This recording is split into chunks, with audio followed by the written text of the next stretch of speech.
Alrighty, welcome back to Pax Mithdosica. Most of the broad strokes of our story have already been told, but there's a couple little cracks that we need to fill in. And one of those cracks is the storming of the Department of Faith. It takes place on the 14th day of the 4th month of the 1281st year after the Shattering. The forces of the Great Department of Faith have largely been hidden behind marble balconies and well-appointed gardens, away from the besieging forces that belong to the Emperor, or the Loyalist faction, as they are called by some. Those defending the Great Department of Faith are not fully unified. There are mercenaries and all other sorts of folks, but generally they are still centered about the defense of the compound against anyone who would besiege it. So what had once been one of the largest religious and administrative complexes in the world has now become a fortress with fallback points and kill zones. The forces besieging the Department of Faith consist of the Imperial Guard, legionary forces, and personal bodyguards that have been assigned to the siege. But with the fall of the Beast of Atlia, some new forces have been called up to aid, those being the judges of Mythdosia. Only a small fraction of the imperial judges have decided that this is a cause that they should aid, but those that have come are significantly stronger than essentially anyone else in the battlefield. You should expect not even the Inquisitors present here at the Department of Faith to be your equals. Primius, you have reported multiple times to the Department of Faith, checking in with how the siege is going, seeing what day they intend to storm it, and in the days leading up to the 14th, you've been preparing to assist, and today is the 14th. You enter into a pavilion that's been set up by the Imperial Guard. There's the legate of the Imperial Guard, who is the head of the guard of the Imperial household. He is standing in this pavilion, and he's handing out assignments to different people. Inside of this tent, you see some other Imperial judges, such as Father Rixion, and some others that you don't know the names of, but you saw during the Beast of Atlia engagement. And the Centurion is in the middle of speaking to his officers, the legate is in the middle of speaking to his officers, and he says, "That is when Talantius will launch his attack. It is currently believed that the greatest advantage the rebels hold in this sector is their access to magic, so I've requested Aurelius and other mages of the Department of Magic to be located there." And then the legate will notice you, Primius, and say, "Lord Judge?" How are we doing? "We're doing all right. I assume you still want to be in the center of the assault." That is correct. All right. Well, luckily enough, we've secured 2 other judges to aid us. You may have heard of the venerable Judge Rixion. Of course. You will also be joined by another judge, Lord Judge Galerius. I'm not sure if you've made his acquaintance. Not yet. Well then, your duty is simple. Most of our other forces are assaulting alternative entrances into the Department of Faith. But if we leave the central courtyard neglected, we will quickly find those forces relocating to other spots.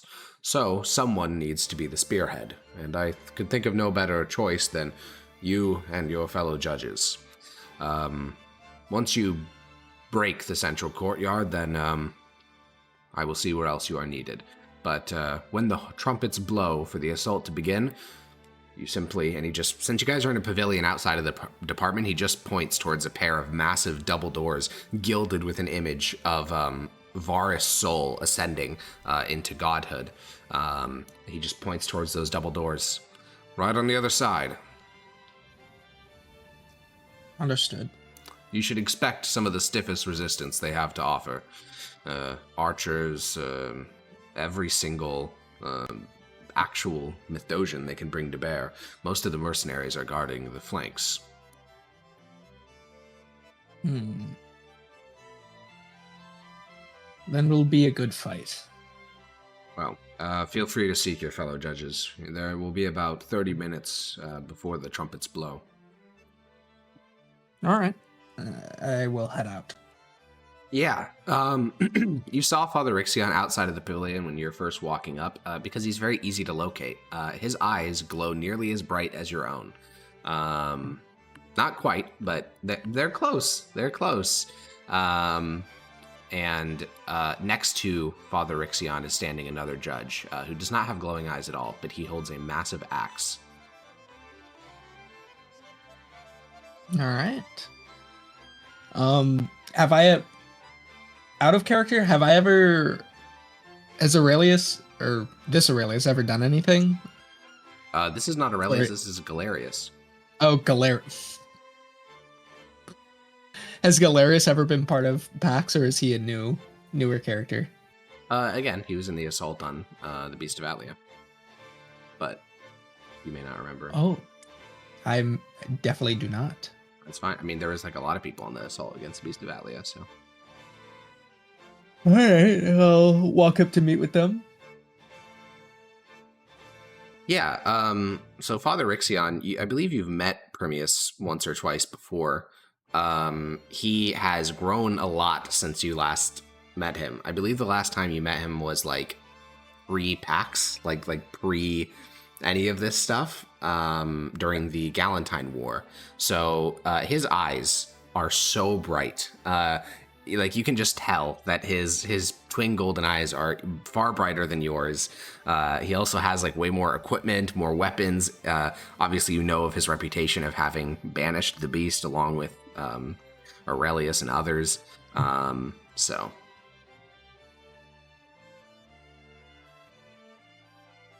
grown quite a lot, Primius.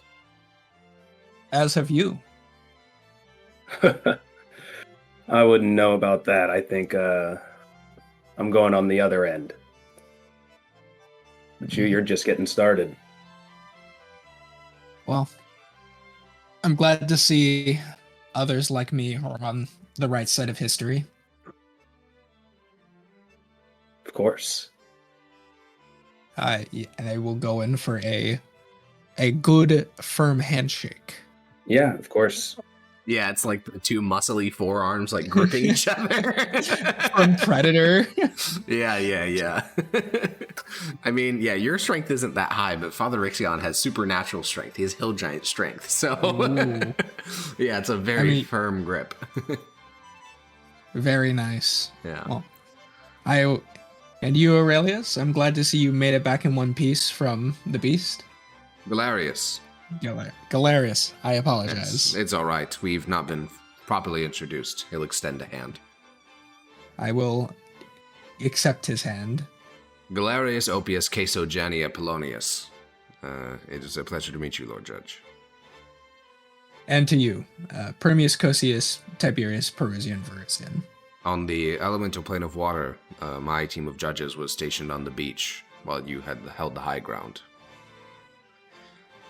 That was very admirable of you. More so for you, perhaps. After all, you were guarding our rear, but it was difficult fighting, to be certain. Well, what do we got here? He'll glance towards the double doors that the three of you are standing like 50 feet away, and he'll say, I think you and Rixion have more military experience than I, but I did ask around, and apparently on the other side we can expect to see dozens of archers, dozens of soldiers, perhaps a couple of inquisitors that have joined the traders. I believe we'll be taking quite a bit of abuse.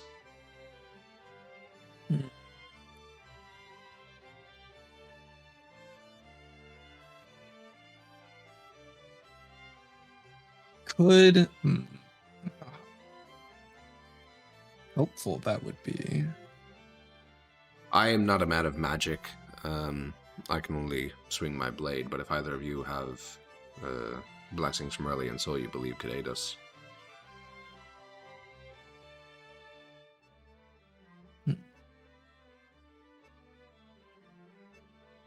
Sorry, what did you ask for?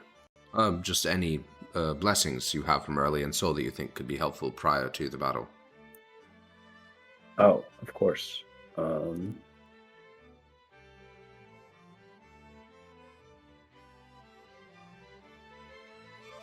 yeah, I don't think so. That is quite all right. Then we need only wait for the trumpets. How soon are the trumpets sounding? 30 minutes. Okay. Before they sound, like right before, I'm gonna cast bless on all three of us. All right, what does bless do? You bless up to 3 only 1 creatures of your minute. choice. You just get a D4 attack rolls or saving throws. Okay, hopefully you remember. Are we attacking within the next minute? Well, he's going to wait until a minute before you guys attack and then cast. Okay. Sure. Okay, sure. Add that to your sheet so you guys don't forget. That definitely feels like something. Yeah. Okay. Boom, boom, boom. I gotta add it to Galerius' sheet. So then we can go here.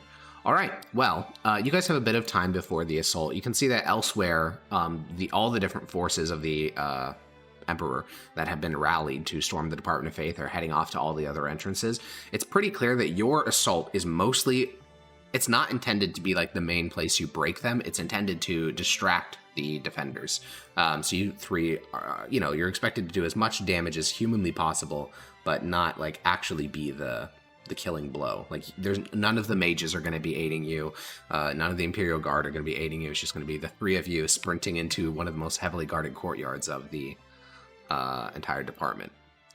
Also, all of you guys, Galerius and the two of you, have all been in this courtyard before, because when you used to report to the previous Master of Judges, Lars Ignia, you used to walk through this courtyard and then you'd go into like the central lobby and then head up to his room. So this courtyard is not even like you know what to expect inside.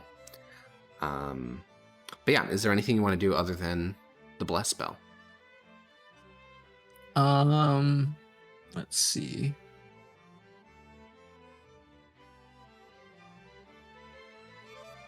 What type of damage do we think? It's just going to be all normal damage, most likely, right?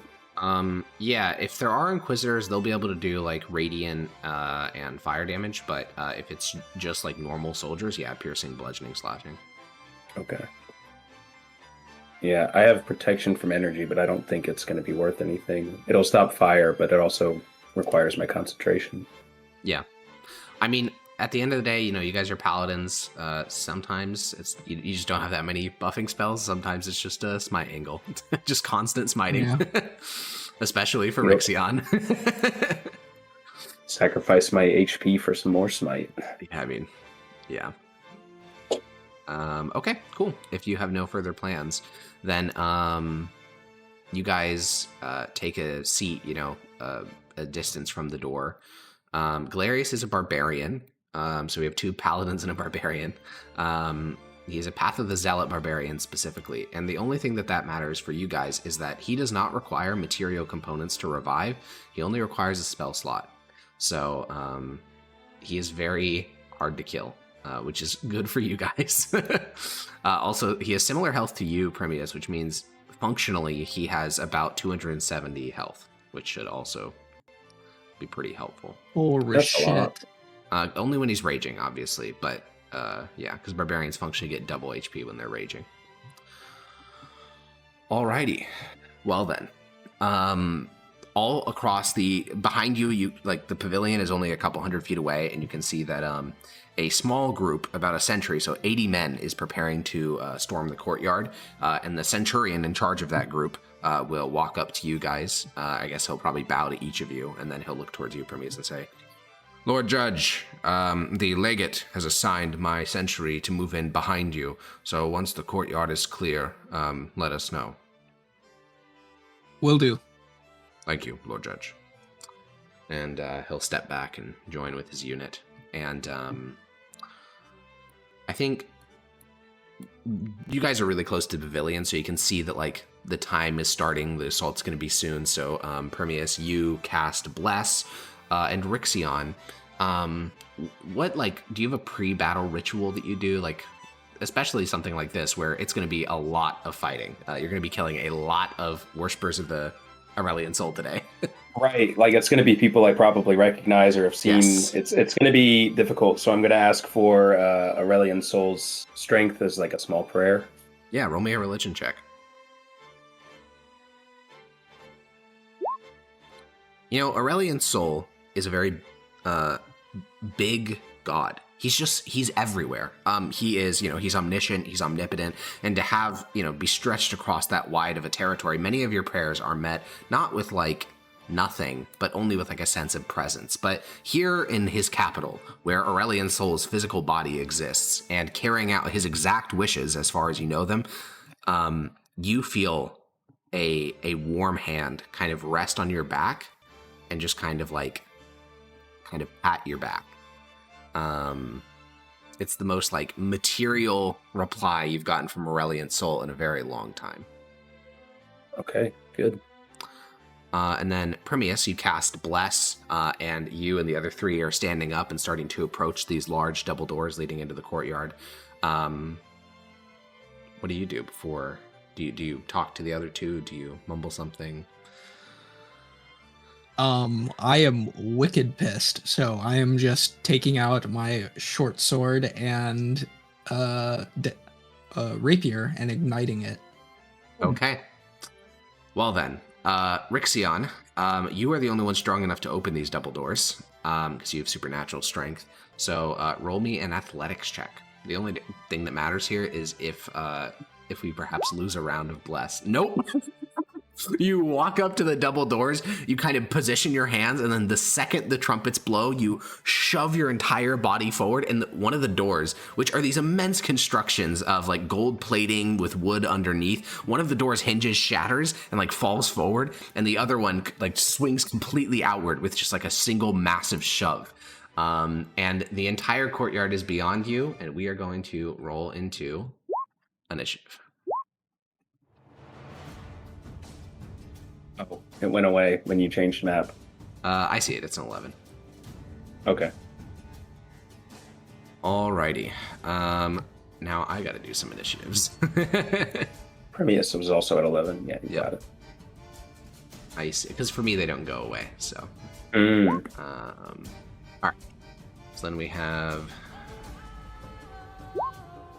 I guess while I'm Interesting. What's interesting? Oh, the red barrels. What about them? They explode.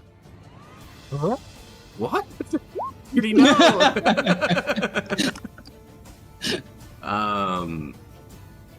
Yeah, I mean, I know how. I guess I know how Rixion feels about it. I guess I know how both. Never mind. I was gonna ask, how do you guys feel about killing fellow members of the faithful? But I guess the answer for both of you is, it's like, well, shouldn't have been opposed to the Emperor's orders. Yeah, then. I just got the Empire's like blessing to do this. So yeah.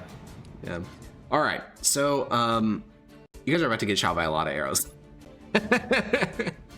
All of these are at disadvantage for now because they do have short bows. What we're gonna do is we're just gonna roll. That's 8d20. We'll just do 8d20 to start with. So this is all against Rixion, I believe. What's your AC? it's only 18. Okay, so with their pluses.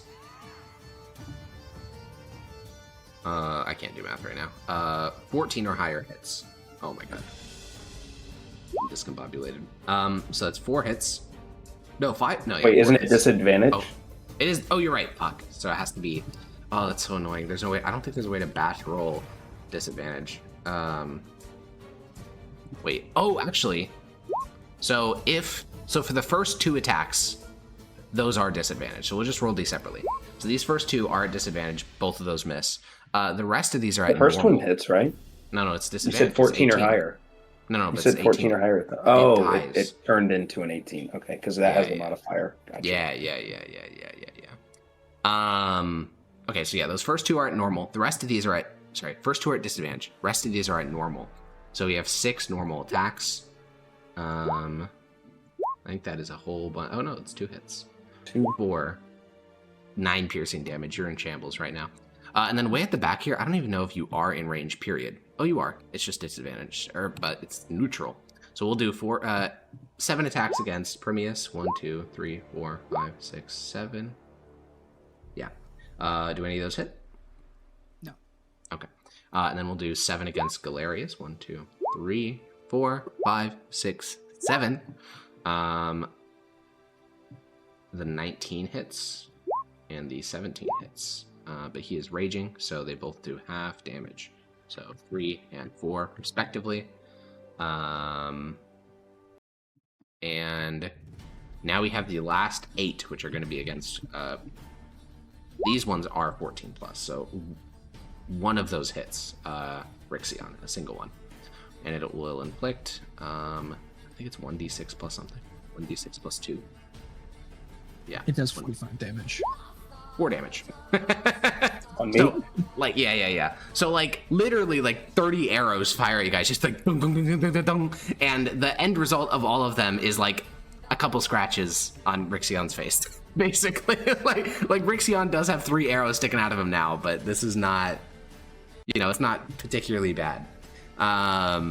Okay, and then these guys are largely gonna like rush forward to their barricades. It's clear that even with like the trumpeting of the horn, they didn't expect you guys to get in here this quickly. So those guys move forward. This one will move here, and they start all like chanting war chants. Primius. I'm trying to see if I have a spell that does fire damage. I don't think I do. I could just walk up to it and hit it with my feet. That'd be a dumb move. Oh, well, never mind. I just have to remember this. No one hit me yet, but yeah, that's probably a thing. Yeah, for sure. There's a lot of features for you guys to remember at this level. Is this like water, this thing to the left? Yeah. How tall are the deep. barricades? The barricades are only about 5 feet tall. Okay. But, you know, more like 3 feet because they're supposed to be like waist level.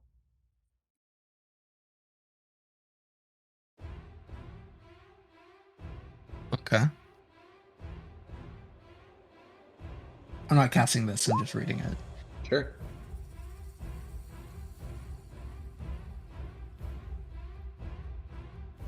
So just so you know, spells like that are why you guys are clearing out this courtyard on your own. Because you would kill so many allies. Better to So just it's have the a judges go clear it. It's a 20-foot radius. Okay, so it's 40 foot that diameter. guy to that guy. Or I could just... To be clear, the Put it poison right also there. damages you. So you'd be stopping your own advance. well, the cloud advances forward by itself. Very slowly. 10 feet around is not nearly as fast as you think it is. Yeah, that's true.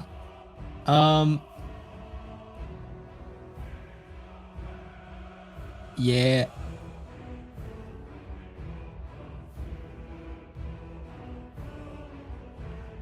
I think I'm just going to run up and can I take the hide, like, I guess a dodge or hide action behind this statue? Yeah. If you wanted, you can move 1 tile to the left, and now you just have full cover from everything in front of you.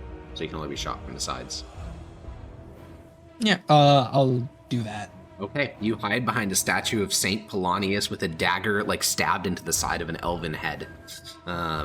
Rather fitting considering what you're about to do to all these people. So since you're action dodging, any attacks against you will also be made at disadvantage, and you're behind like full cover from other things. Rixion. So all he did is run behind the statue and hide? Yeah.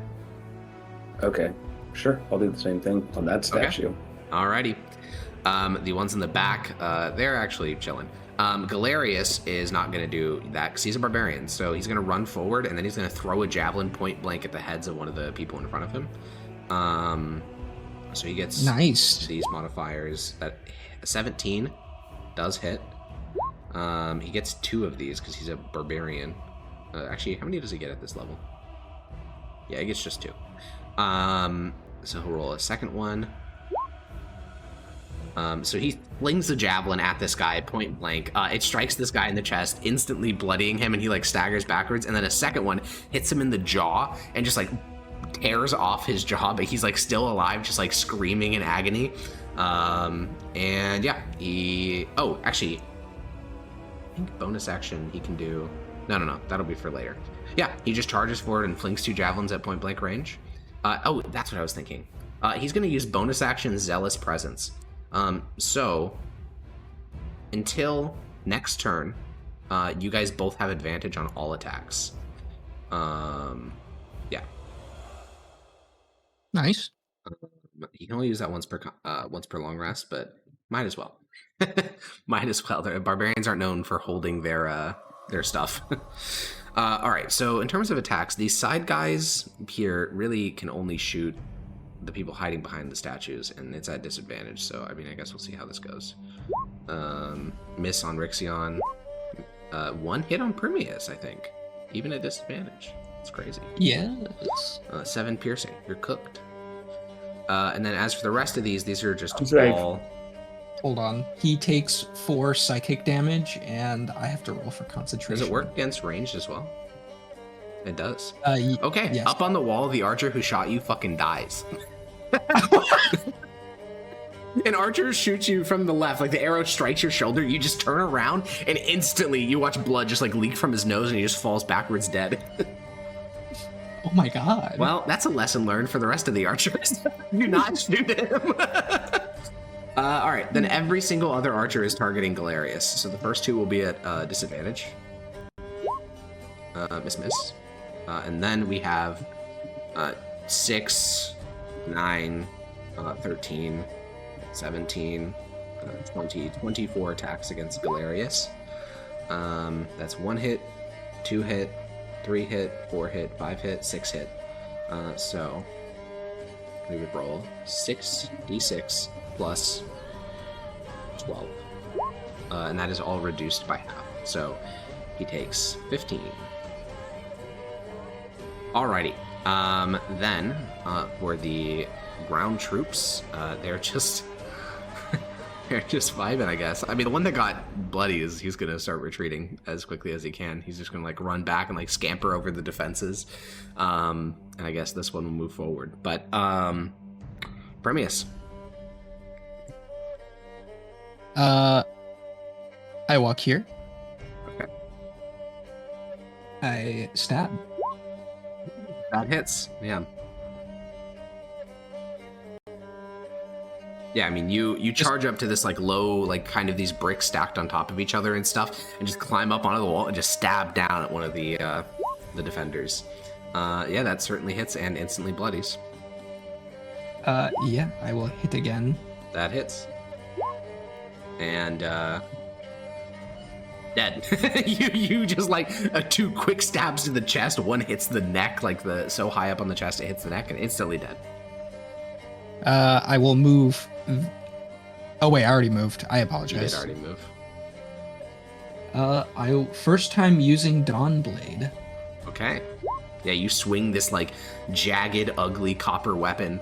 And yeah, which of them are you swinging at, left or right? Left. All right, that hits. I'm gonna do a 2nd level smite on this one. Okay. Yeah, no reason to be stingy about spell slots. Alrighty. Instant bloody as your blade like turns this kind of white radiant as you strike him in the shoulder and just, yeah, instantly bloodied. Nice. All right, that's it. Rixion. I'm going to. How high is this? Like the barricade? No, this on the water. Like 2 feet, like 2, 3. Okay. feet. Then I'm going to run. Basically here. Okay. Yeah, you run up onto the lip of the fountain, like sprint, and then jump down behind the line, and honestly, they look kind of surprised that you did that. On the guy to my right, Okay. or this guy's. Yeah. That hits. Okay. How do I do damage? Oh, I just click that. It's been so long he forgot basic mechanics. All right, it's 19. That's not bad. That's not bad at all. He's still up? He is still up. He's not even bloodied. Oh, what the heck? Okay, but I think... No, never mind. I swing again, though. Okay, that hits. That's... that you separate him from his body and send him to the Tranquiline Halls. Nice. Okay. Anything else, or are you good? I'm good. Alrighty. Well, now that you guys have actually gotten onto the front lines, I guess the guys in the back can't really do much. They're just waiting. Galerius will move forward. He'll climb up on the low stone wall, much like Primius, and just swing down at the defenders. He'll go Last Judge. Oh, wait, no. He should modify this. I mean, that misses, obviously. But this next one also misses. That's a natural 1 and a natural 2. That's very unfortunate. That has an advantage, doesn't it? Why? Oh, because he did the thing. You're right. Yeah. Because he did the zealous. No, it's until the start of his turn. So you guys had it, but he didn't. Yeah. But yeah. Zealous presence has faded. Yeah. I mean, he just sometimes you miss him. Oh no, that's for saving throws. Okay. Yeah. He just rolled an at 1 and a nat 2. What can you do? All right. Now the archers begin the pummeling. This will be... So not ever attacking Primius again. The lesson was learned on that when a guy fucking died. So we'll do 2 attacks on Galerius at disadvantage. Miss... Oh, actually, that's a hit on the first one. So 4 damage. And then we'll do just all the archers on the left will target him. So we have 1, 2, 3, 4, 5, 6, 7, 8, 9, 10, 11, 12. 12 D20 onto Galerius. That is 2 hits. Jesus Christ. And then we have 2 attacks on Rixion at disadvantage. Miss. And then 12 more. So Rixion, none of those hit. Never mind. Oh my god. Arrows are just like whizzing down constantly, and none of them are finding purchase. All right. Well, these spearmen will move forward and start fighting. We'll get 3 attacks onto Rixion. Stab. I think we have a hit on the second one for 6 Rixion. Does the second one have advantage? No. Okay, then I'm shielding and those all. Okay, a bubble of white light appears around you and deflects that blow. These are on Galerius, all of which miss. And then these next ones will be onto Primius. So 1, 2, 3, 4, 5, 6. I think that's 1 hit for 10 piercing damage. In absolute shambles. He takes 4 damage. This is gonna be a problem. You're gonna do so much damage just through Vicious Rebuke. Primius, what are you doing? Well, first I'm killing that one guy. Okay, that hits. He's dead. Believe it or not. Now, I do think that could be just Divine Smite damage killing him. Let me see. Yeah, are you smiting this? No, I am not. Okay, then he is not dead. He's barely alive, clinging to life. We roll something like that. Yeah. I know how he's alive, clinging to life. Okay. Stab. Well, I can't split it up, so I stab 1 more time. Okay, that hits. All right, he's dead. Very easily. Yeah, just a smoking crater in his chest from the radiant damage. And I will stab the guy to my left. Okay. That hits, yeah. I mean, I think you're gonna hit almost every single attack in this fight. You are getting bogged down on the front lines, though. Getting pummeled by archers. Oh, did you make your con save when you got hit? True. Oh. With a 10 piercing. Rixion, it's your turn while he does that. Okay, he made it. Cool. You did. We've been forgetting our D4s. No, I have a modifier. Yeah, Galerius also has it on his sheet. I think you've. I'm going to see this guy behind me, and I'm going to swing at him. That hits. Okay, instantly bloody. That's a lot of fucking damage. Oh my god, that's almost max damage. And I'm assuming also hits. Yes, he's dead. You cleave him in half. And then it's with my movement. I'm going to move over 1. Okay. Yeah, no opportunity attack or anything. All right, these fellas in the back are holding their position. Galerius is real angry.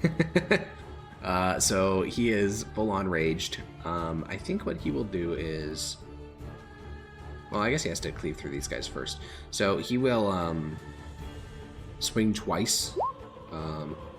Dude, these rolls. He hasn't gotten a single roll over a 5. That's fucking crazy. And 2 1s of the blessed? That's crazy. Okay, I mean, they both missed. That's fucking brutal. All right. Archers are having, I mean, yeah, they're just going to be shooting Rixion and Galerius. So we'll do first 2 on Rixion. Wow. 6 piercing on Rixion, and then first 2 on Galerius. No hit on Galerius, and then I think we have a system now. So 12d20 onto Galerius, and then 12d20 onto Rixion. Oh, whoops. So Rixion, you get hit by 1, 2, 3. Okay, I'm shielding. Okay, all of them miss. All of them just. And then for Galerius, he gets hit by 2. So he takes 2d6 plus 4. You are getting pummeled. Well, I guess everyone but Primius is getting pummeled by the archers. All right. These blue spearmen, they do have morale. Like, they are still normal people at the end of the day. And Rixion or Primius, you guys can pick who. One of you guys roll an intimidation check. I have a +10. Okay. I do not. I have a +9, but it's not. So they need to get at least half of that to not instantly break and retreat. So they need a wisdom saving throw at a 12 or higher, or 13 or higher, I guess, because they have to beat. That is a fail. So just seeing like these judges sprint over the wall, that's enough to make them start like just breaking and pulling back. They kind of all are like scrambling over like the low wall. They're disengaging just to like try to retreat, because the archers are the only thing that's doing damage. They're not. So they'll all kind of retreat. The bloodied one doesn't have like enough movement to retreat, so he just kind of like stands there looking at you, Primius, as the others retreat, like using his spear. So yeah, the one that's next to you, Primius, he'll make an attack even as the others abandon him. And that's a miss. All right, Primius, it's your turn. No mercy for the one brave one. Fuck no. that hits, and he's still alive. He's clinging to life. Wow. All right. And yeah, you send him to the training halls. Sadly, that second attack goes bye-bye. But I will force approach. Okay. Back to these fellas. Rixion, what are you doing? Gonna run to there. Okay.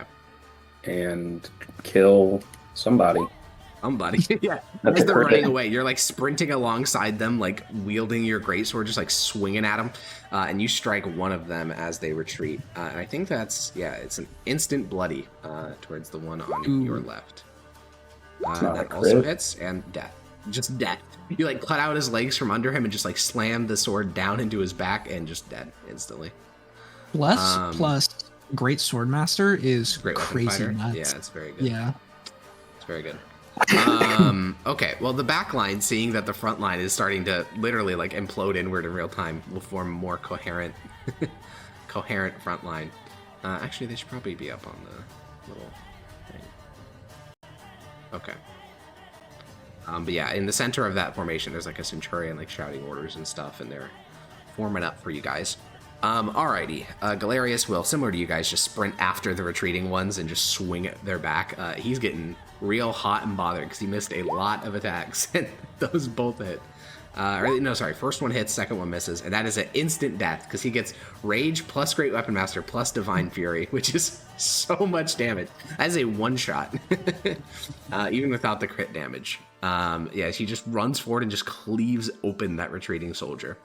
Okay, so at the start of this round, the archers can't really pull their punches anymore, even against Primius, because the front line is literally collapsing in real time. So we're going to get... Okay, this will be 2 attacks against Primius at disadvantage, so neither of those hit. And then we'll have 5 normal ones against Primius.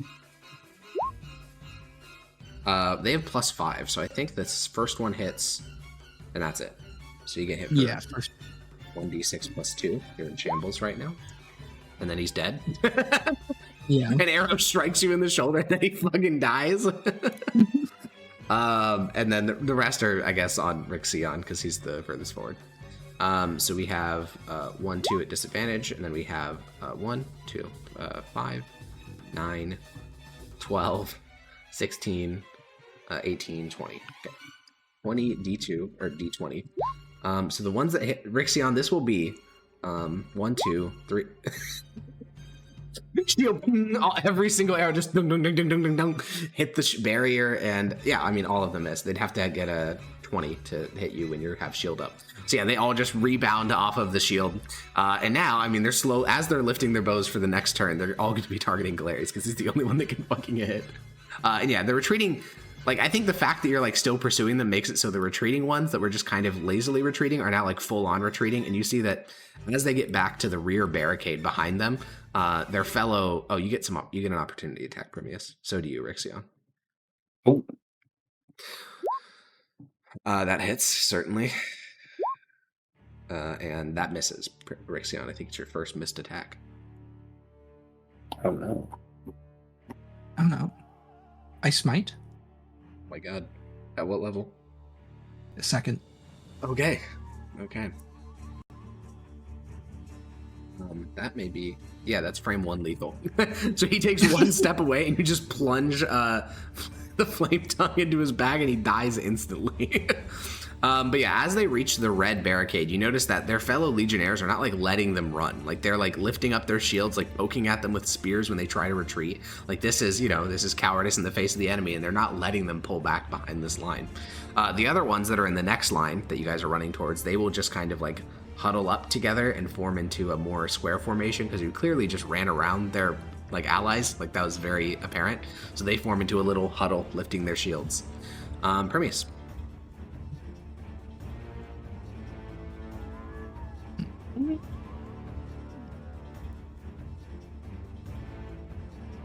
Those barricades are difficult terrain, by the way. All right. So I would get a run like here. Yeah. All right. I guess I will dash here and just stab them with my... If you're dashing, you only get your cleaver attack or whatever you called it. Dong cleaver? Yeah. Dawn Blade. Dawn Blade. 18 does hit, yeah. Okay, you hit for 19. What does it look like when Primius is attacking this little testudo formation, like this little turtle of shields? How's he getting around it? I think he's just pulling a shield to the right and just stabbing. Yeah, just raw strength.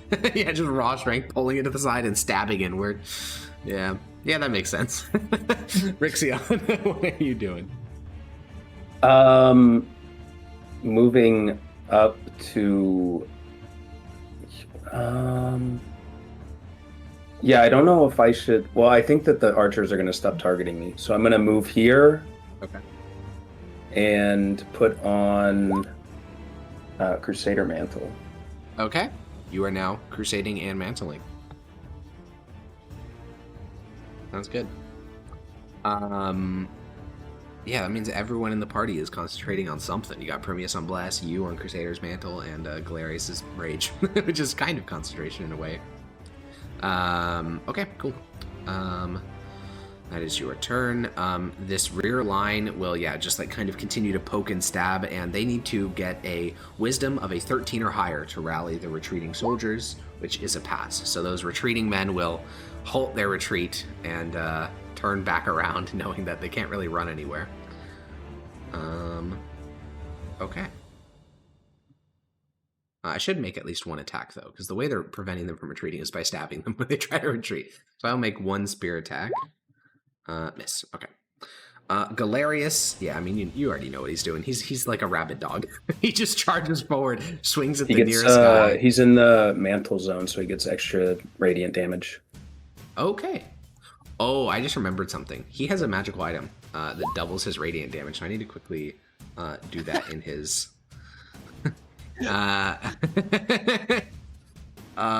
okay, so a couple of things. I mean, so one, that's an instant death, because it's your d4 plus the... Oh, God. Okay, well, this is going to be pretty insane. Yeah, so, I mean, that's an instant one-shot. If the second one hits, it's also... I think he's just a one-shot machine. I think anyone he hits will just instantly die if he successfully hits them. That's a... Yeah, that will... Okay, I don't think that one would have been lethal, though. So maybe not. Maybe he's not a one-shot machine.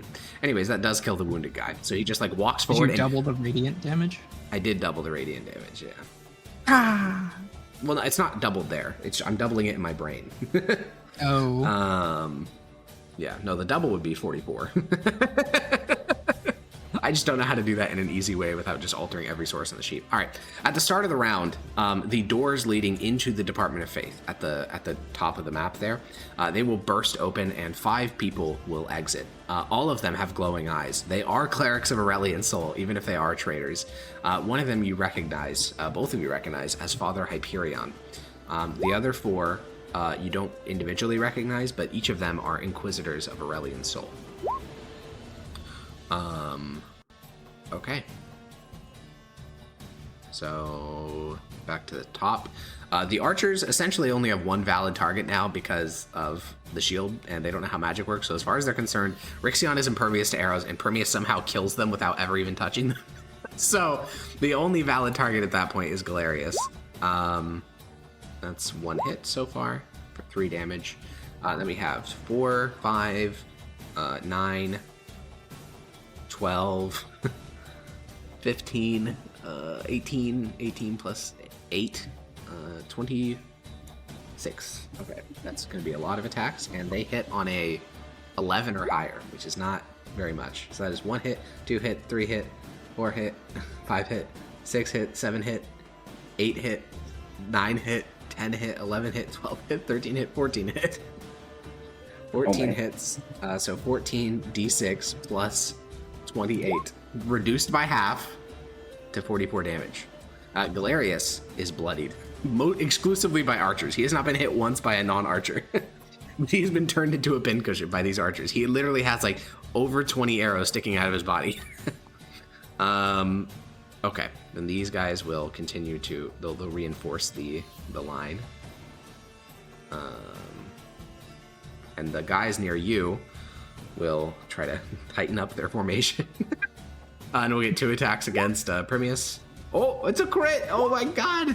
14 damage, let's fucking go. They're gonna kill the judge. He takes 4 damage. It's true, it's true. He is bloodied. Oh my god. Alright, Primius, it is your turn.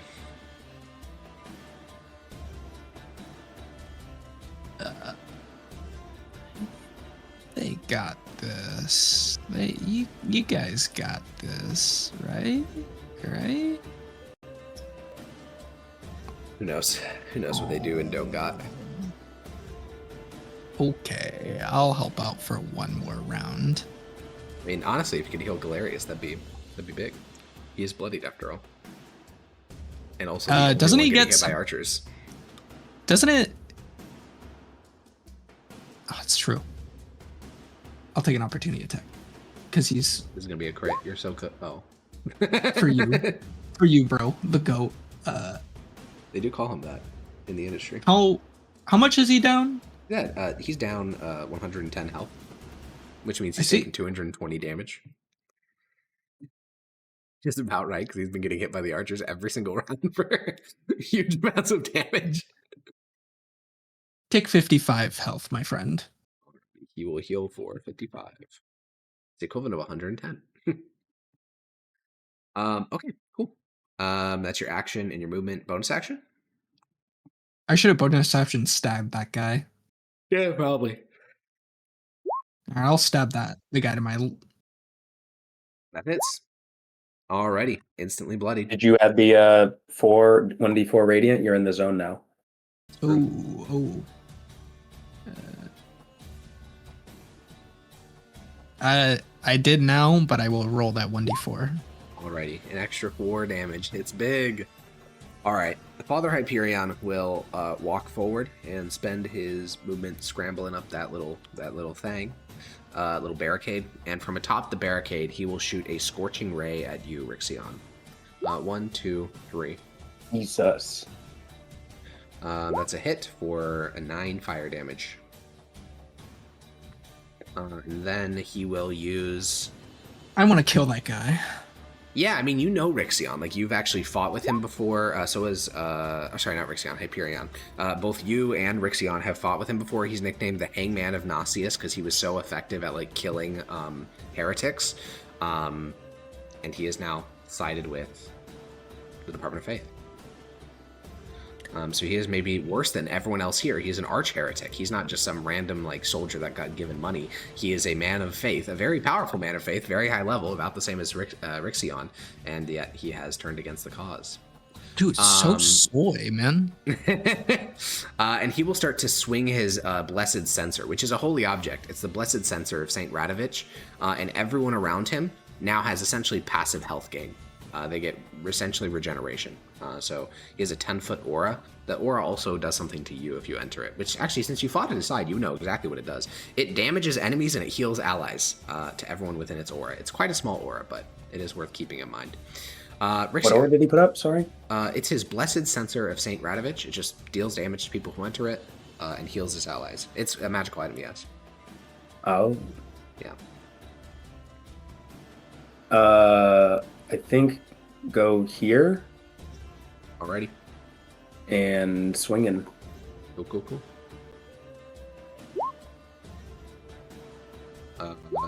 First one hits, yeah. Are you swinging at the bloodied one or the normal one? Sure, let's start with the bloodied. Dead. Uh-oh. Also hits, I believe. Nice. Because, wait, 19 minus 3 is 17? No, 16. That misses. Oh. Okay. All right. And I don't think I have a bonus action.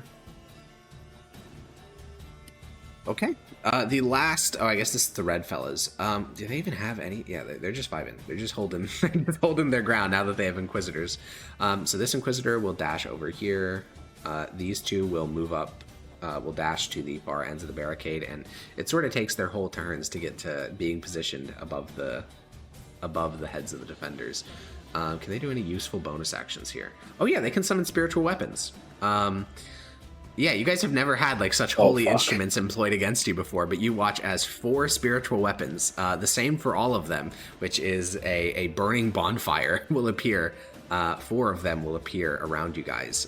Now they can only appear within 30 feet of the caster, so to start with, they will appear pretty far away. But these bonfires will be approaching you and then burning you alive when they get the chance.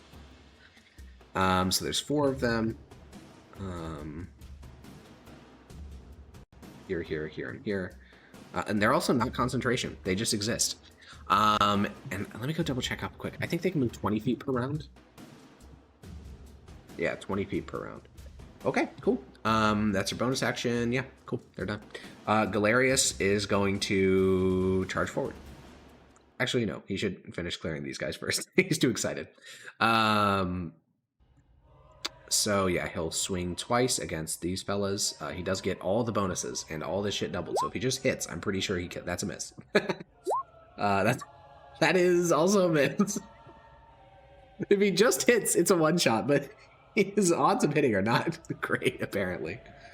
What does he actually need to hit? He needs a good bless or a 12 or higher, if it's a bad bless.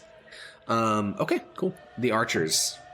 So it turns out half the archers literally can't see him because actually no, they're elevated, so they can all see him. Never mind. So we're getting whatever happened last round. So that was 2 attacks and then 26 archers. So miss. and then 26 d20. 1 hit, 2 hit, 3 hit, 4 hit, 5 hit, but it's a crit, so really 6 hit, 7 hit, 8 hit, 9 hit, 10 hit. Okay. A measly 10d6 plus 20. He can tank a couple more of those. Alright, so the front line is, I mean, these guys are... Primius, roll me another intimidation check. These aren't even active ones, by the way. You don't even have to say anything. It's just like the presence. Okay. They hold their ground. They hold their ground. Ain't no judge gonna make them retreat, so they will scoot forward. But yeah, just it's the passive presence of you and Rixion, more so than anything you guys are actively doing. But yeah, they'll move forward and they'll start fighting. We get 2 attacks against Galerius, 1 hits. We get 2 against Rixion. 1 hits for 10. And then we get a shield bash against Primius, which misses. Alrighty, Primius, it is your turn. You are severely outnumbered by Inquisitors here. Is that going to impact your strategy? No. Okay, that hits. Okay, who are you targeting with it? The wounded guy. Okay, well, who knows? Yeah, death. Dead. You just plunge the rapier up to the hilt into his neck and just dead. And that's the guy in front of me. That's the guy in front of me. And hits, yeah. First nipple smite on the second one. Okay.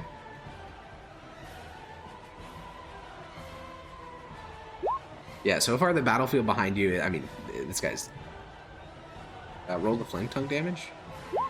Yeah, this guy's super dead. I think that just the Dawn Blade killed him, but technically the Dawn Blade came second. Yeah, I mean, the battlefield behind you guys is strewn with corpses already, and the battlefield ahead of you is probably also going to be. I'm gonna tell the other 2 don't get close, because I'm gonna do something pretty insane next turn. Oh, I was also going to do something insane. All of the Inquisitors do speak Mythos, so they hear you say that. Because they're not that far away. Father Hyperion is going to... You know what? That is very funny to do. Let's see if the ranges work. They don't. You know what? Fuck it. We ball. Father Hyperion is going to Scorching Ray. No, he should do... He'll cast a Wall of Fire. It's 60 feet long, so he's going to just do the full 60 feet, I guess. So cover most of the walkway. Actually, can you measure out 60 feet for me, Yogi? So I can draw a rectangle over it? I think it's like this. Oh. I don't know. Actually, let me see. No, I made it way too long.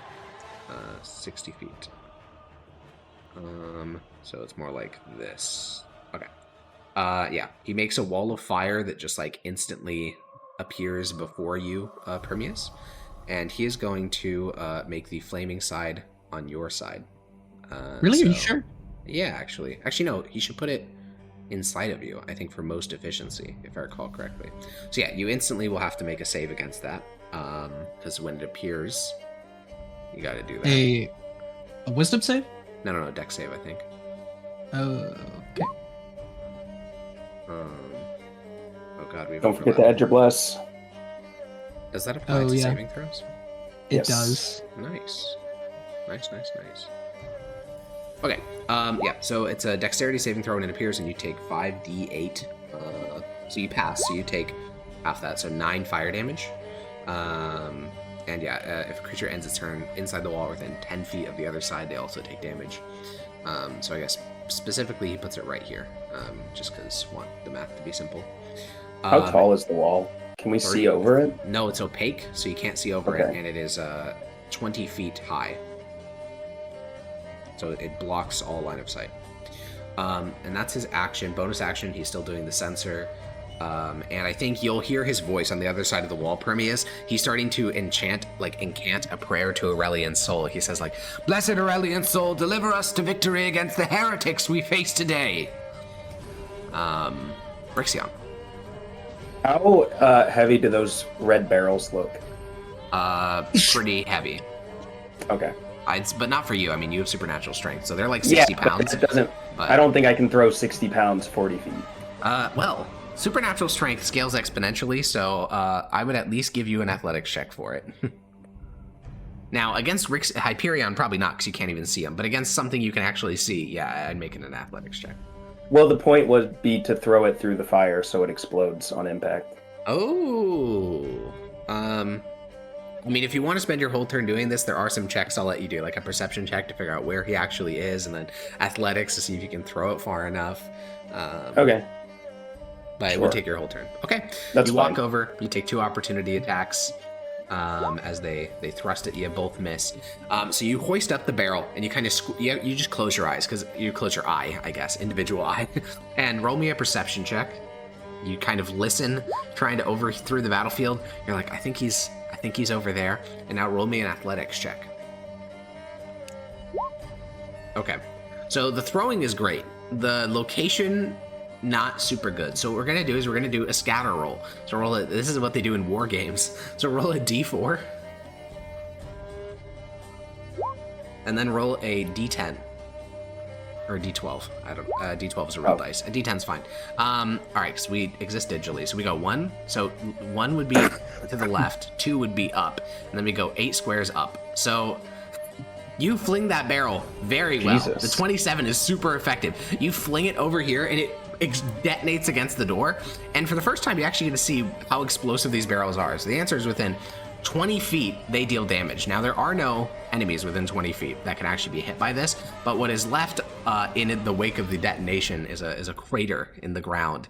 Because you're right, going through the wall of fire would instantly detonate that. But yeah, if that had hit their line, it probably would have done a lot of damage. Yeah. Alrighty. Okay, cool. Now these defenders are vibing. These inquisitors, only one of them actually has line of sight, that being the one that can kind of see Rixion. But they all... Does spiritual weapon even require line of sight? It's kind of hazy, because, like, how would they know where It's to true. attack? But you guys have used it in that way before, specifically rush. So I think I'll do the same thing I did for you. I think I'll just make it a perception check. Let me pull up my fellas, because they do a pretty good wisdom, but maybe not. I don't know. That's fail, pass. Okay. So this spiritual weapon just kind of fucking wanders. This one, though, is going to go over to Primius and hit him. So spiritual weapon, 16, miss. This one is going to hit Rixion for, well, try to hit him. 20 hits, not crit, though, so it just does 14 force damage. And this one Yeah, will I'm float. shielding. Okay, that makes that one miss, and this one also misses, but just naturally. Alright, so those are all their bonus actions. This Inquisitor will get up here, and he will do...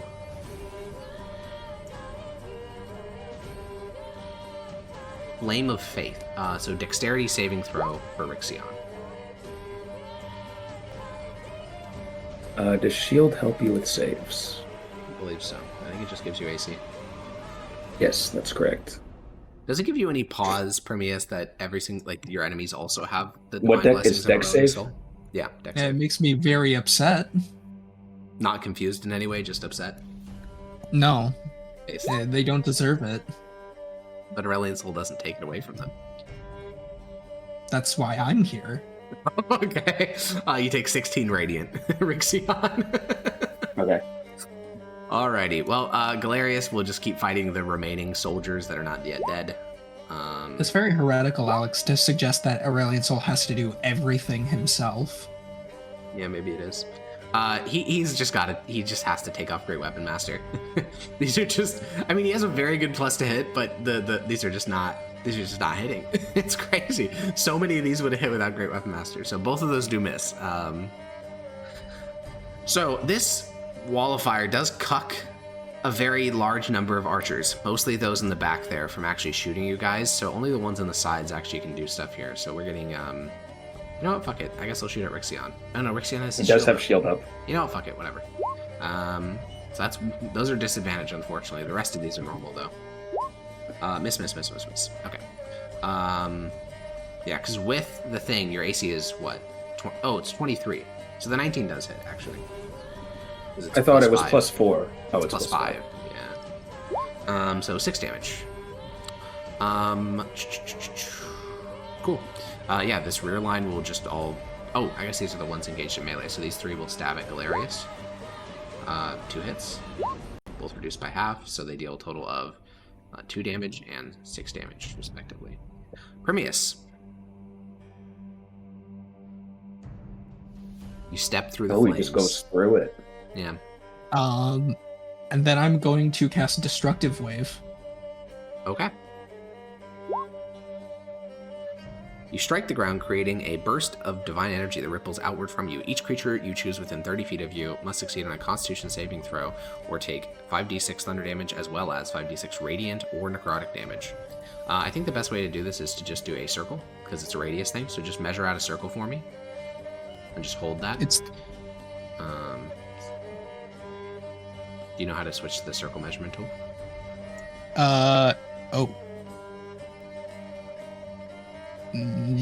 Yes, there it is. Okay, so let's make some saves. So I will roll once for all the soldiers because I don't want to do that 50 billion times. So if they all fail, they all fail. They all fail. Okay. You gotta hold the measurement, by the way. Oh, Or I can draw a circle if you want, just to make it easier. I think it's the No, I got two... Oh, yeah. All right, so they all fail. So they take. Oh yeah, you need to roll the damage. I'll roll for the 2 Inquisitors and Father Rixion as well.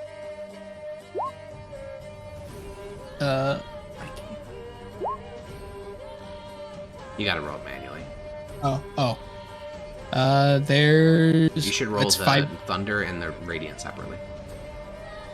5d6 and 5d6? Okay. Yeah. There's the Thunder, there's the Radiant. Alrighty. So all of them fail.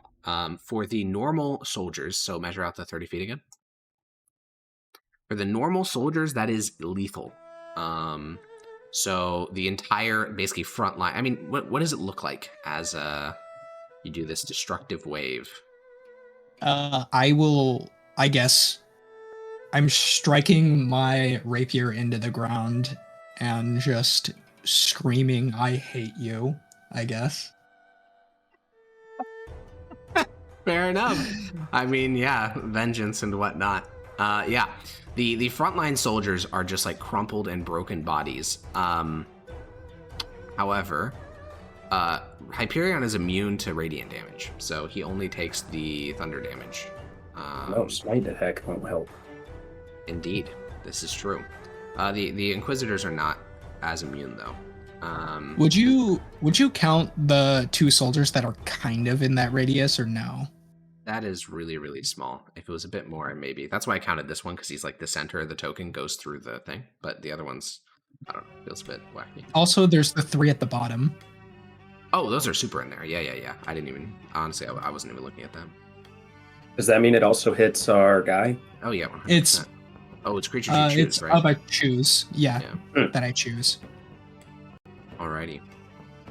Okay, so yeah, Hyperion takes 18, which isn't actually 18. It's more like less than that, because things, and then he goes prone, and then the Inquisitors, they lose their temp HP that they had from a spell that was cast on them, and then they lose 13 plus 20, so 33 actual life. Okay, and then they are also knocked prone. Okay, you're good. Make me a intimidation check against the wisdom of Hyperion, since he is the one keeping them in the battle at this point.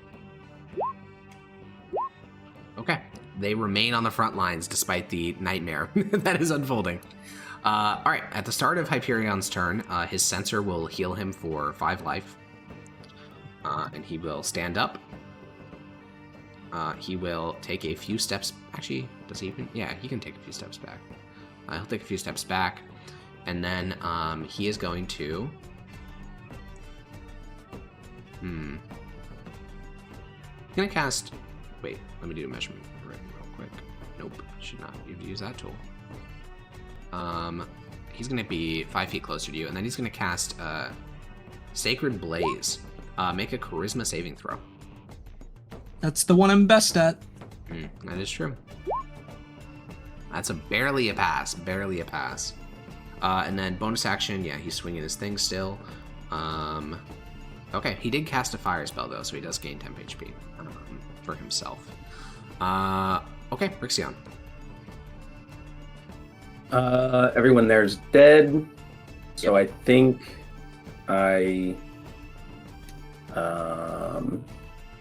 what should I do? I'm thinking that I'm gonna use the Is this danger? Do I get hurt here? He has to make a. Yeah. Did he make a Constitution saving throw? For the Wall of Fire.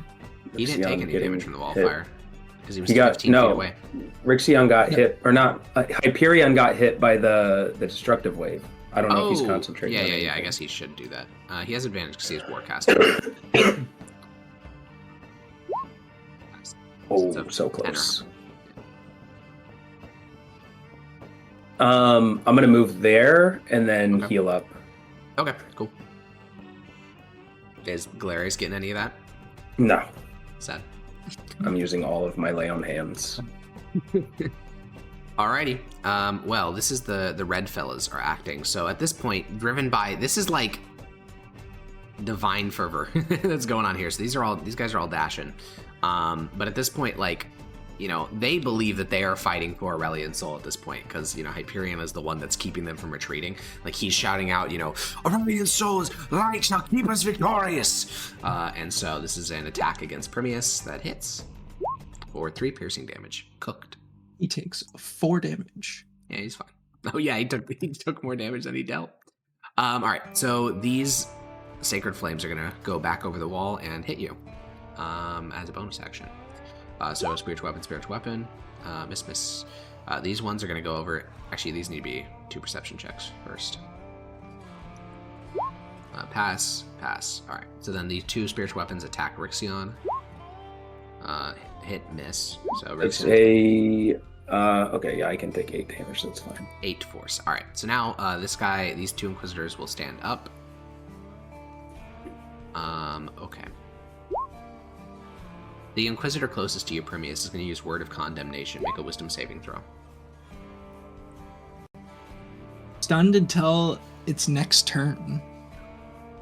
My next turn or his next turn? Its next turn, so the creature being targeted. It's a pass. This one's going to move forward onto this low stone wall, make another Wisdom saving throw from the other one casting it. Okay, that's a pass. This is all difficult terrain, so that's actually not a great strat. This one will move to here. And he'll just use Flame of Faith, so make a Dexterity saving throw. And this one will also... so you take half damage on that one. So you take 13 fire damage. And then this other Inquisitor will do the same thing. So you take... it's Radiant, not Fire. So you make a second Dexterity saving throw. Okay, so total you take 13, 12, so you take 25 radiant damage across the 2 of those. Minus 12. Okay. Nice. Total damage is 25. Okay, cool. So that's all the Inquisitors. That's all them. Okay, Galerius. I mean, he's injured, but that doesn't really change anything. He's just gonna. I mean, can't he do this recently? Oh, he can. He can just run around it. He's enough movement speed as a barbarian. So he sprints around it without Great Weapon Master. He's going to swing at the guy in front of him. That hits. Does 20 damage. No, does more than 20. It does 28. Fuck, I should just manually make these double.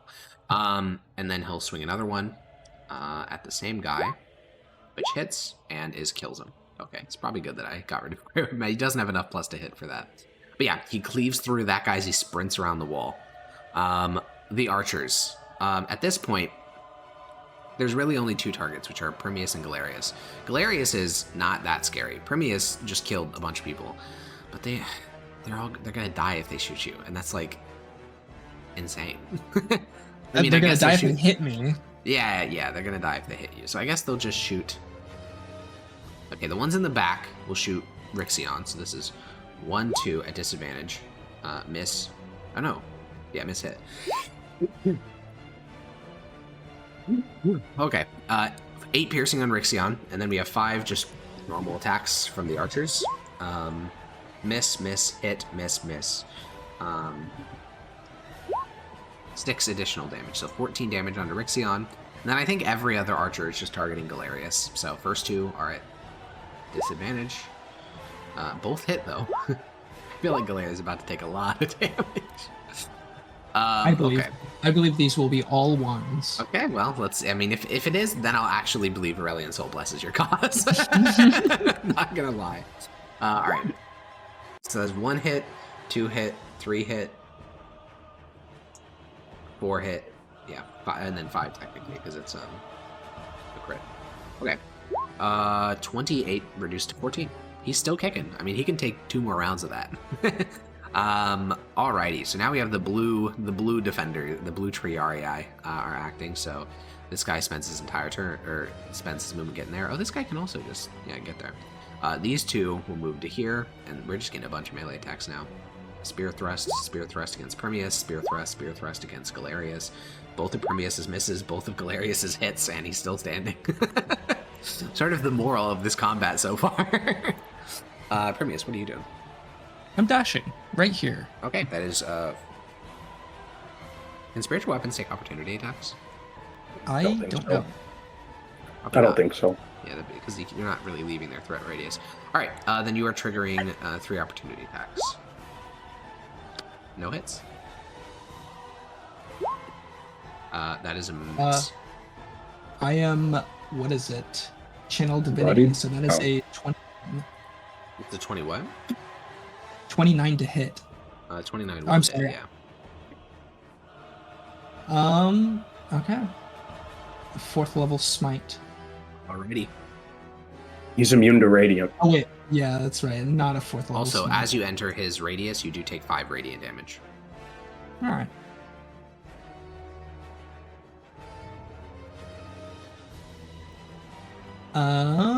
Okay. Okay. He takes 12 damage.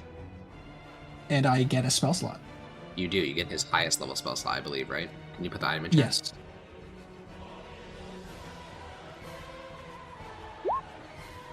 Oh, I didn't send you the full description. Yeah, you okay, did not. so do you have a 5th level spell slot? I do not. Okay, what's your... I guess just... You get 1 in your highest slot.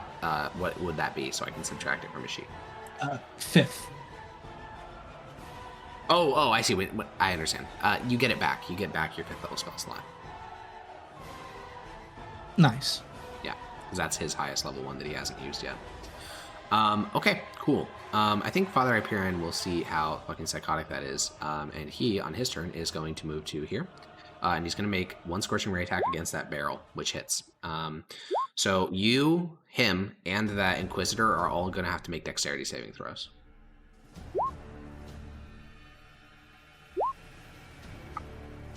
All of you pass, because it's not super hard. And the barrel explodes, and you take 2 types of damage here. Now, I don't know if this matters to you, but it's going to be 2d6 piercing, not too bad. Yeah, not too bad at all. And then 8d10 fire. So, yeah, all of you take half of that, because everyone passed. So you all take 29 damage total, and you are flung 10 feet away from the center of the explosion. Alrighty.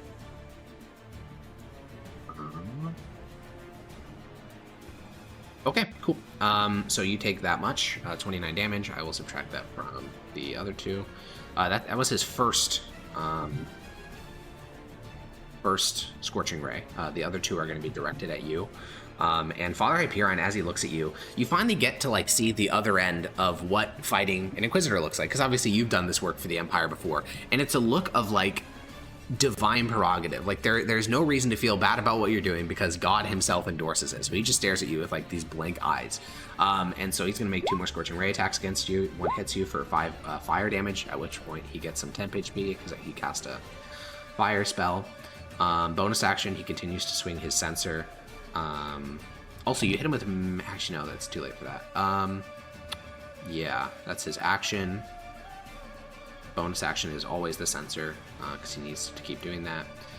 So yeah, I think that is. 1 sec. There we go. So I think that is his turn. Rixion.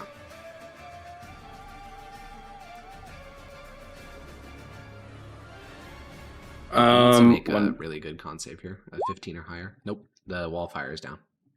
Oh, huge, actually. Mega huge. Mega huge. Okay. So... Wait, what was I going to do? Fuck. I don't know. I heard that something was mega huge, though. Throw in another barrel, I guess. I don't think there's any barrels close by.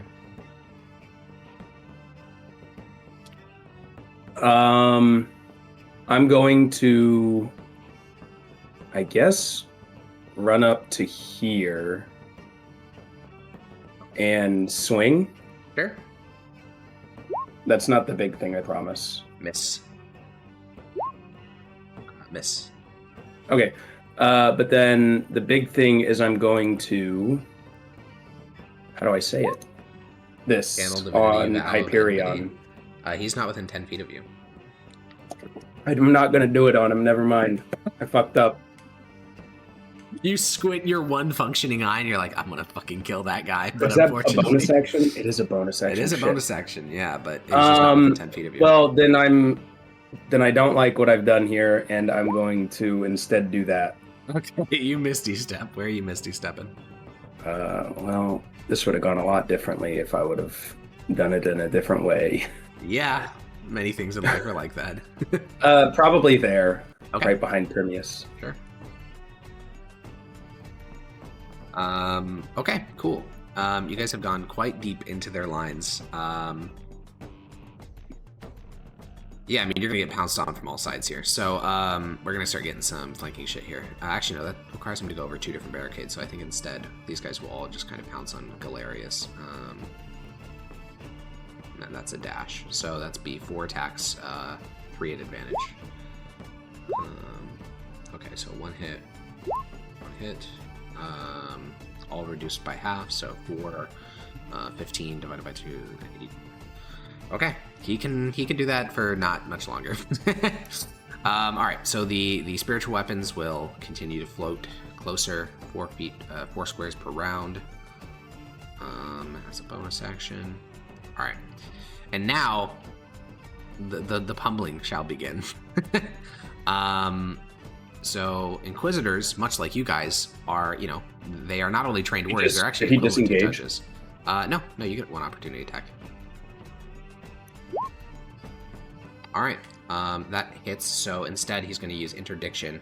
You have disadvantage on that roll. So roll like a d20 plus. I don't even know what the fuck your modifier is anymore. D20 plus 11 plus -5. Plus, just roll 1 more attack because he's imposing disadvantage on the first one. A 16 would miss him. Yeah. But that does use his reaction. All right. So then there are 4 Inquisitors. In order of events, we are going to get, I think, the wisdom saves just don't work because you guys are too good at that. And we're giving, oh my god, we're giving each other our own charisma modifier. Yeah, you are. Okay, so the 2. Oh my god, I have like a plus 20 to my roll. Yeah, the 2 clerics or Inquisitors bordering you, Primius, are just going to hit you. Mace. These are at advantage because you're flanked. So hit.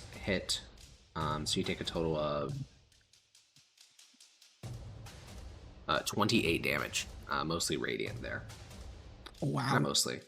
So that's those Inquisitors' turn. I think this Inquisitor is going to.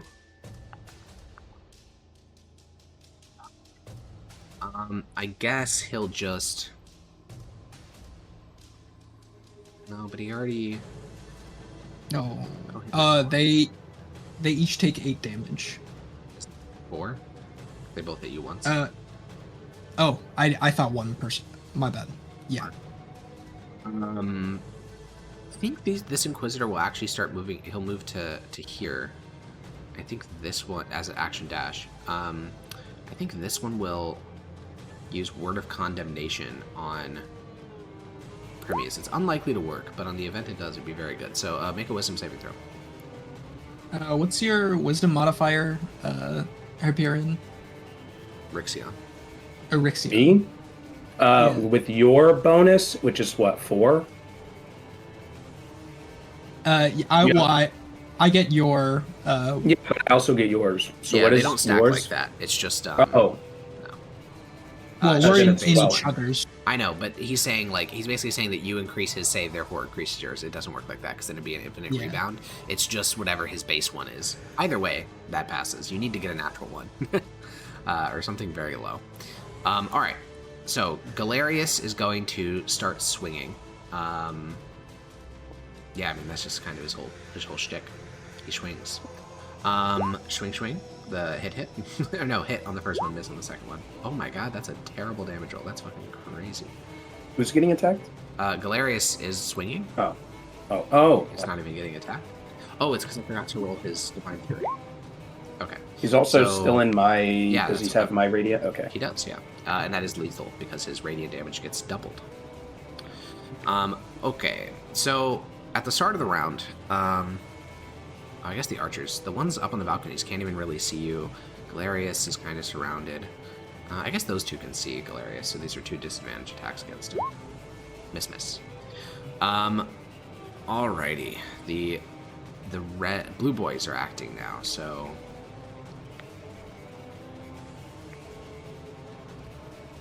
He doesn't have movement for that? He's dashing. Oh. Yeah, they can also dash.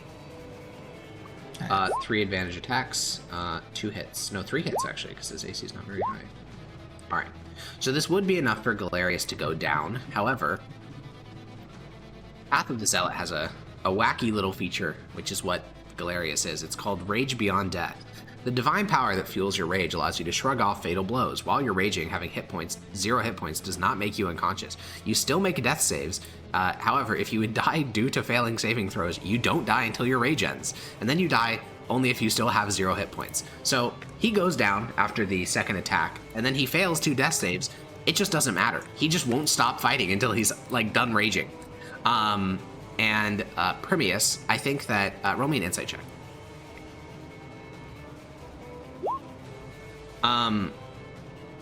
The Inquisitors here are the most valuable people, and of the Inquisitors, Father Hyperion is the most valuable. So while it is true, you can just tell that Hyperion is glancing towards the door, there are other places he is needed, and he is confident that other people can deal with you. Now, if you attack him this turn, he'll probably stick around and try to finish you off, but he thinks that his Inquisitors are sufficient to kill you, so he's clearly planning on getting out of dodge. It is your turn, though. A destructive wave.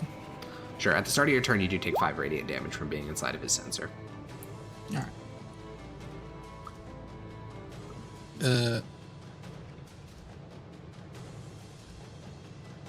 Oh, wait. He's going to counterspell that. Ooh. Yeah. Because...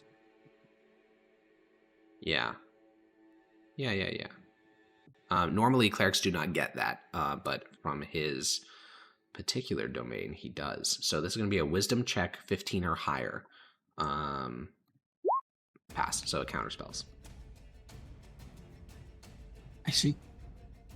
Yeah, you do have your bonus action and movement, though.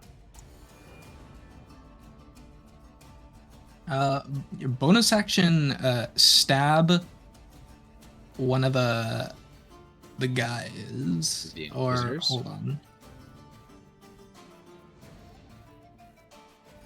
Actually, you know what? I'm brave enough at 7. Oh, well, I have 7 HP. Yikes. What? Oh, God. Yeah, I will stab the guy below me. Okay. That hits.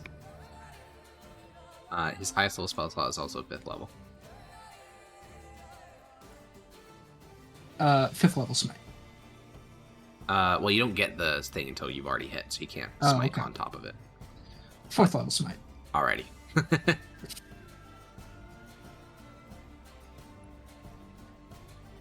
Oh my goodness. I don't even have a 4th level smite on my sheet. Well, it's Divine Smite, so the way you do it is you should be able to like click the Divine Smite spell. You click the Divine Smite spell and you modify it up to 4th level. Should be an option. Yes. And he's undead, so No. I get. He's not. Okay. Also not a vampire. Also not any variation therein. Okay, yeah. He is resistant to radiant damage, but he's not immune.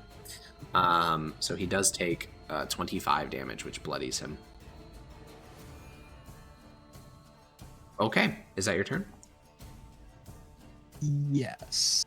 All right. Start of Rixion's turn. He, as well as the Inquisitors within range, heal.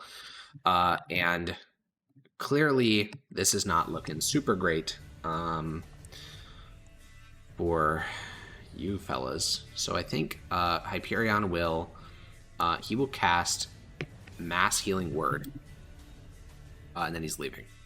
So all the Inquisitors are going to heal for 1d4 plus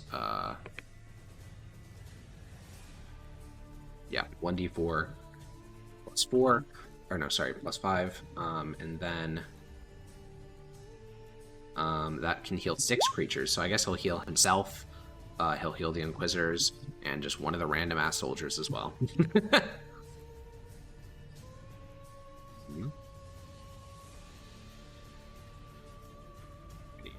So they're all full HP. And then he's just walking away. He leaves. Rixion. Okay. I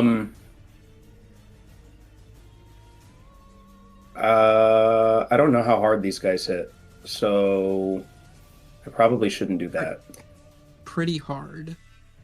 Okay, then I'm going to, now that Rixion's gone, I'm going to say, actually, this guy's my enemy I'm going to kill. Who is this guy?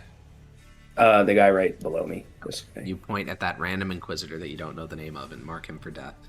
Yeah. And then I swing at him twice with advantage, and I'm adding a smite to the crit.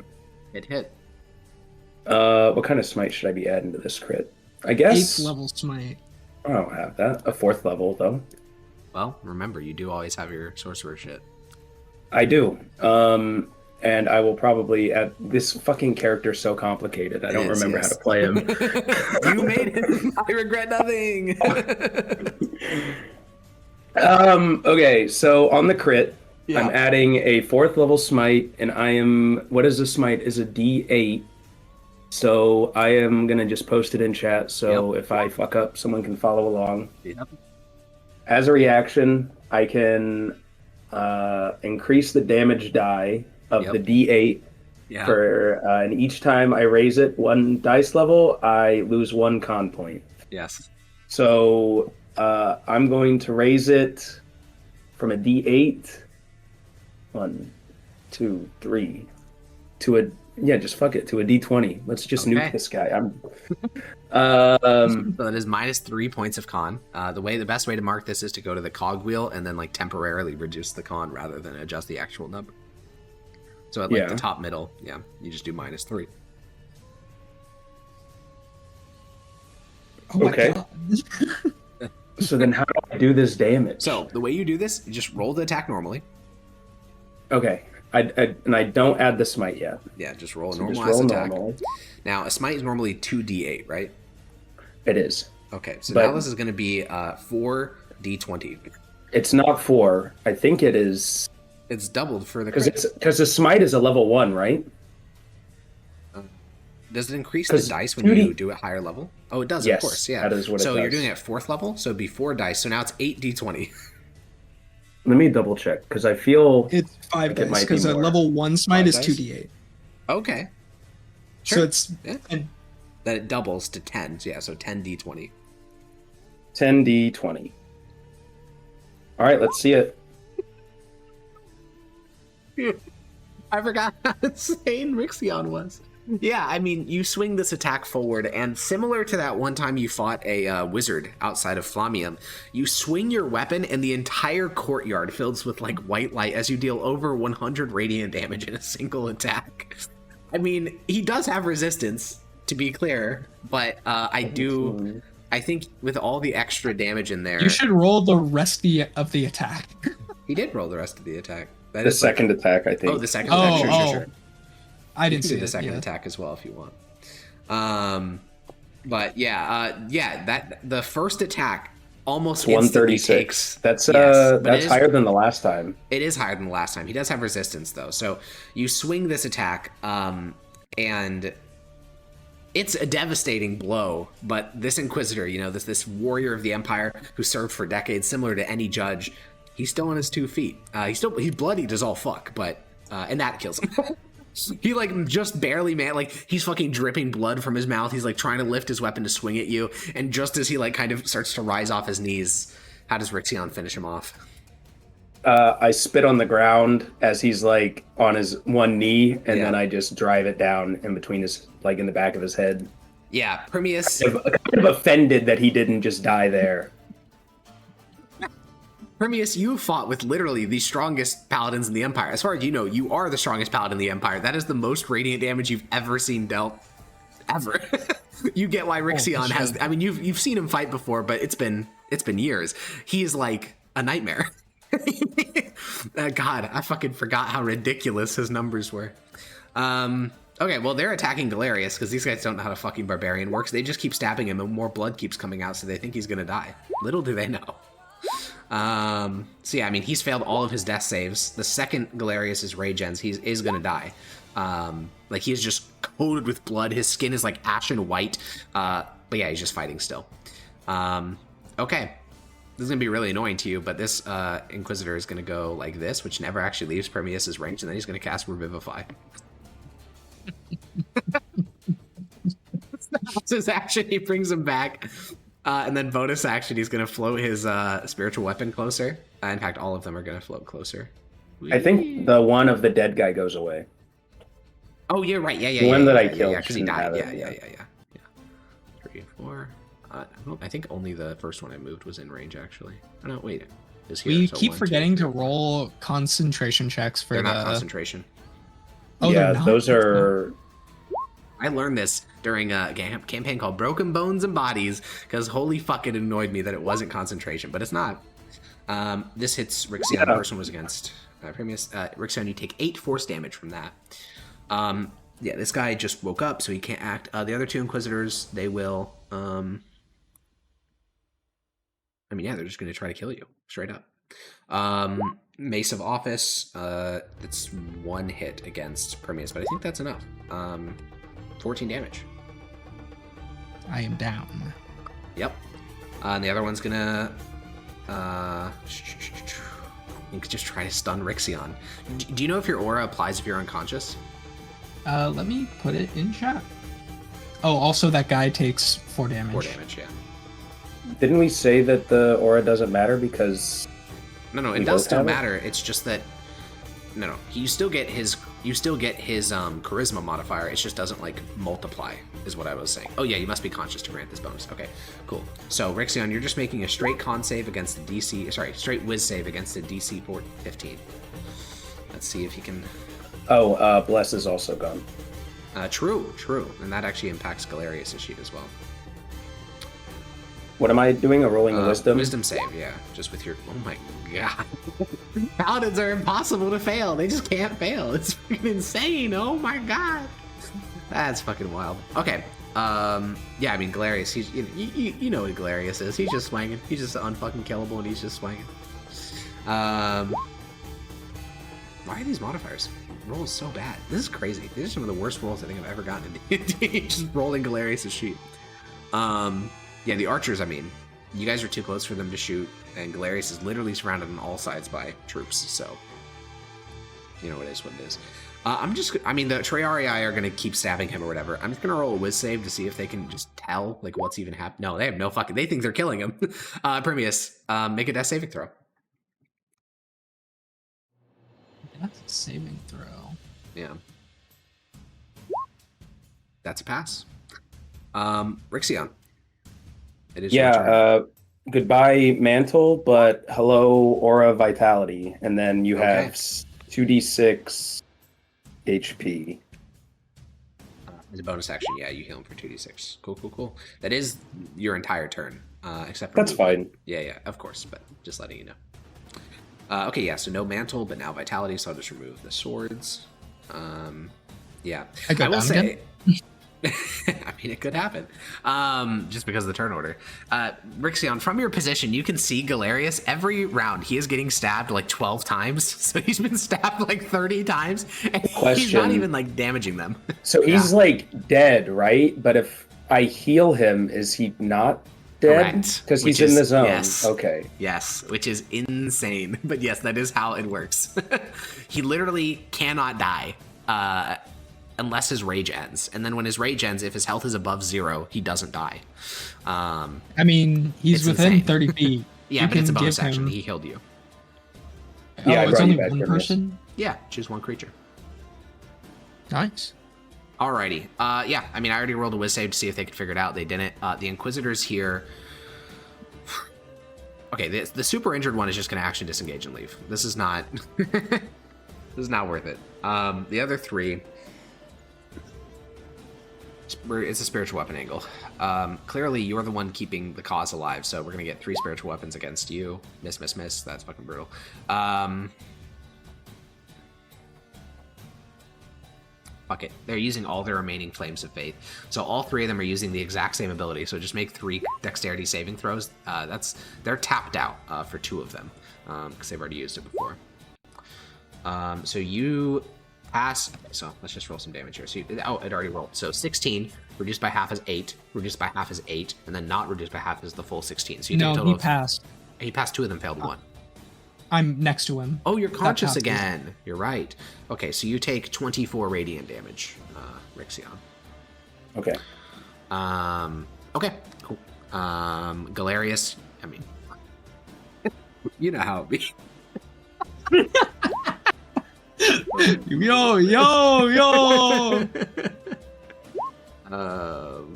Oh yeah, for the concentration. Yeah, I mean that's a one shot. He just one shots the dude. It's just like, again, because they're failing their like ability to understand what's happening, so they're just like staring at this guy who just keeps getting stabbed over and over and over, and he just doesn't fucking die. Like they think he's like, it's not even that he's like strong. Like he is getting stabbed. He's just like, he's fucking ribbons. Like he is a ribbon of a body, and yet he's just still standing because he's so fucking angry. Well, Galerius is also opened up to archers now, so you guys watch as like 11 arrows fucking like there are literally like 40 arrows out of Galerius's body right now. This guy's insane. It's just Path of the Zealot after 14th level becomes ridiculous. Okay, let's make another whiz save to see if they can figure out what's going on here. Nope. What helps that they're all too dumb to know. Yeah, because none of these guys know how fucking magic works, how any abilities work. They're like, okay, we're just 98% of Triarii stop before killing an Imperial Judge. Primius, it's your turn. Destructive Wave. Okay, you destructive wave. That means the guy running away is probably cooked. True. Probably. Well, you guaranteed, yeah. Let me see if any of them have... I mean, one of them could counterspell it. Actually, I mean, the guy in the running away has to. It'd be brain dead for him not to. So he's going to counterspell that. He does have to roll, though, because he's just casting it at normal. Because they're all the same type of cleric, unsurprisingly. Okay, whiz save. He needs a 15 or above. Or whiz check. Fail. Okay, it goes through. So he is super down. He's not dead, but he is unconscious, which we are going to track for these fellas. Oh, but the other ones. Oh, fuck. Okay. It's a Constitution saving throw. Oh, and the singular soldier. Yeah. Soldier's dead. Yeah, so you plunge your blade into the earth again, and a third wave starts to exit your body, but this one, rather than being like aborted partway through, actually manages to ripple out from your blade, and only one of them passes, so the other 2 take 42 damage and are both very bloody. The other one takes 21. Okay. Bonus action. Yeah. Who are you swinging at? No. Probably someone who You don't have rest haven't anymore, taken. by the way. Yeah, I was gonna take that one off. So it's just a 19. Okay, then they're gonna shield. All right. Alrighty. Getting a taste of your own medicine. Rixion. Am I able to occupy the space of a spiritual weapon since it's not they're a physical ephemeral. thing? They're not real. Then I'm going to move there so I get advantage. Yeah, there you go. Fuck, wait, there you go. And then we're going to swing. Absolutely. Hit. Well, actually, that's a 23. And he does already have shield. So I think that one misses. They would. If you do want to attack the non-shielded person for non-advantage. Sure. After I miss the yeah. Because if I know he's shielded, then because you can see it. It's like a visible ball of light. The first one hits. Second one misses on the guy to the left because the one in the middle was the one that because Primius is trying to swing against someone he hadn't hit before, which is the guy to the bottom. But yeah, the guy on the left is here. He's dead. 13 plus. Yeah. He's unconscious because it does matter for these guys. Because they also have piety. Okay, yeah, I mean, the Triara keep fucking stabbing Galerius. Okay, so these Inquisitors... His spiritual... Bonus heal. Also need to do my bonus heal. Yeah, who are you on? On Primius again. Makes sense. I mean, there's really no reason to heal Galerius until, like, the fight's almost over. Okay, yeah, so for the Inquisitors, I'll roll death saves first. Both pass. That's big. Bigly. And then for the other two Inquisitors that are still standing, oh,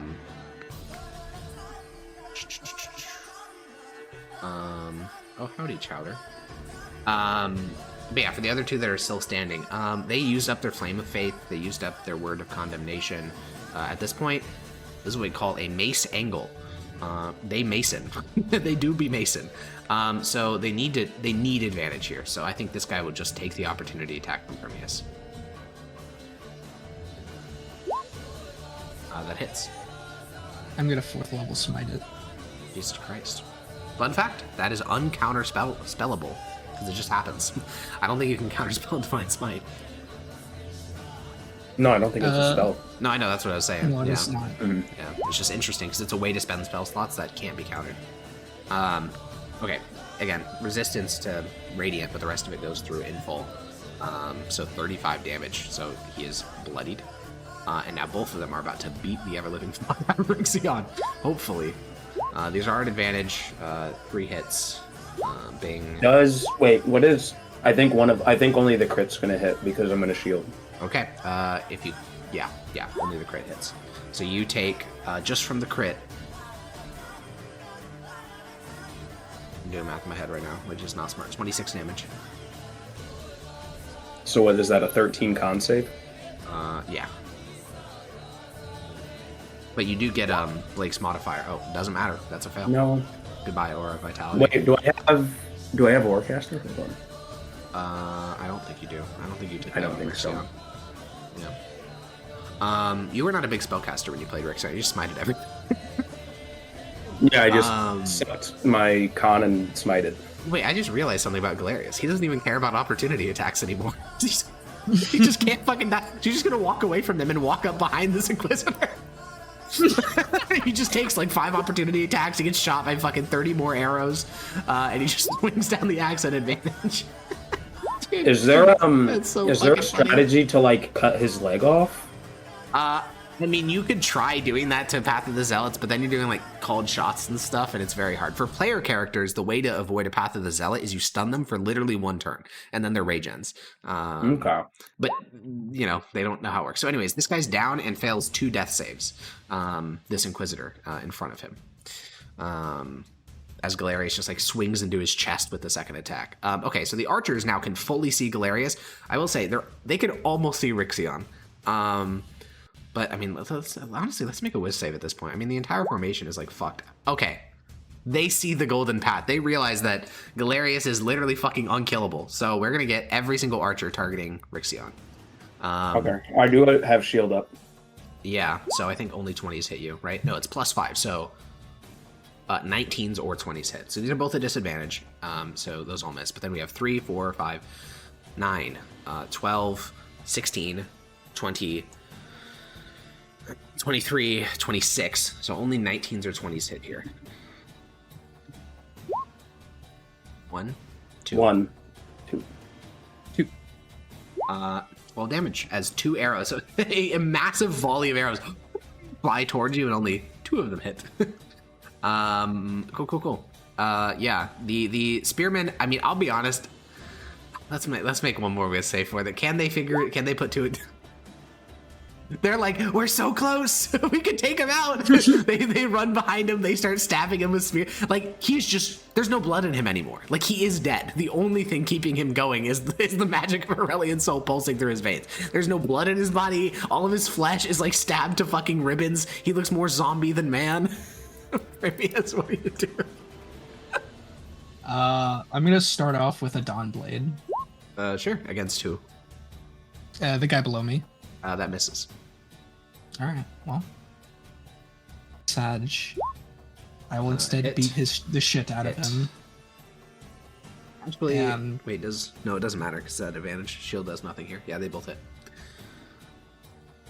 I will smite use my last 4th level smite on the crit. Nope.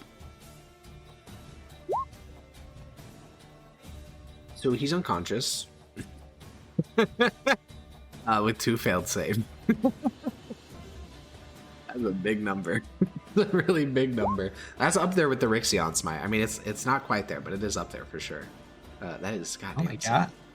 70 damage. Yeah, he's unconscious with 2 failed death saves. In fact, all of the Inquisitors are currently unconscious. Rixion.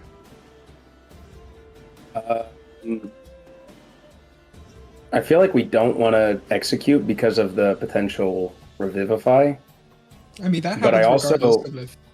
Well, if they get stabilized, then they don't make... Yeah, we just keep them unconscious and then throw them in the dungeon. Yeah, you just capture them. So you can just spend your turn trying to intimidate. Like, there's barely any defenders even left. Yeah, but I want to not be in the fucking zone of kill. So these archers were the ones that weren't shooting at you. These ones over here will probably be able to shoot at you no matter what, just because of where they're positioned. They were mostly shooting at Galerius because he was, easy to shoot. Okay, then I'm going to actually go, like, here and yell at them that they need to go I will say, I think if you run into the cover of the wall, I think you're going to get, like, disadvantaged. That's not very intimidating when you're, like, hiding from the people. Oh. I thought it was like, if you want to live, you got to go that way. Okay, It's just not very intimidating. Don't want to get shot anymore. I get that, but sometimes you got to take a risk. If you're trying to convince people that you're winning, it just doesn't look like you're winning when you're hiding behind random columns. Yeah, I can see that. But I'm still gonna hide somewhere. Okay, sure. Where's the hiding spot that I don't get shot? I mean, that is probably one of the best ones, yeah. In terms of where you don't get shot from anywhere, I don't know if that exists. I mean, this courtyard is made in a way to have, like, it's a killing zone, so. I say go for the intimidation. Yeah, okay. I mean, I'm still in the shoot zone, but we will do that, I suppose. Okay, roll an intimidation check. If it doesn't work, you can then move. What does Rixion say to the courtyard? Mostly of archers at this point. Almost all the normal guys are dead.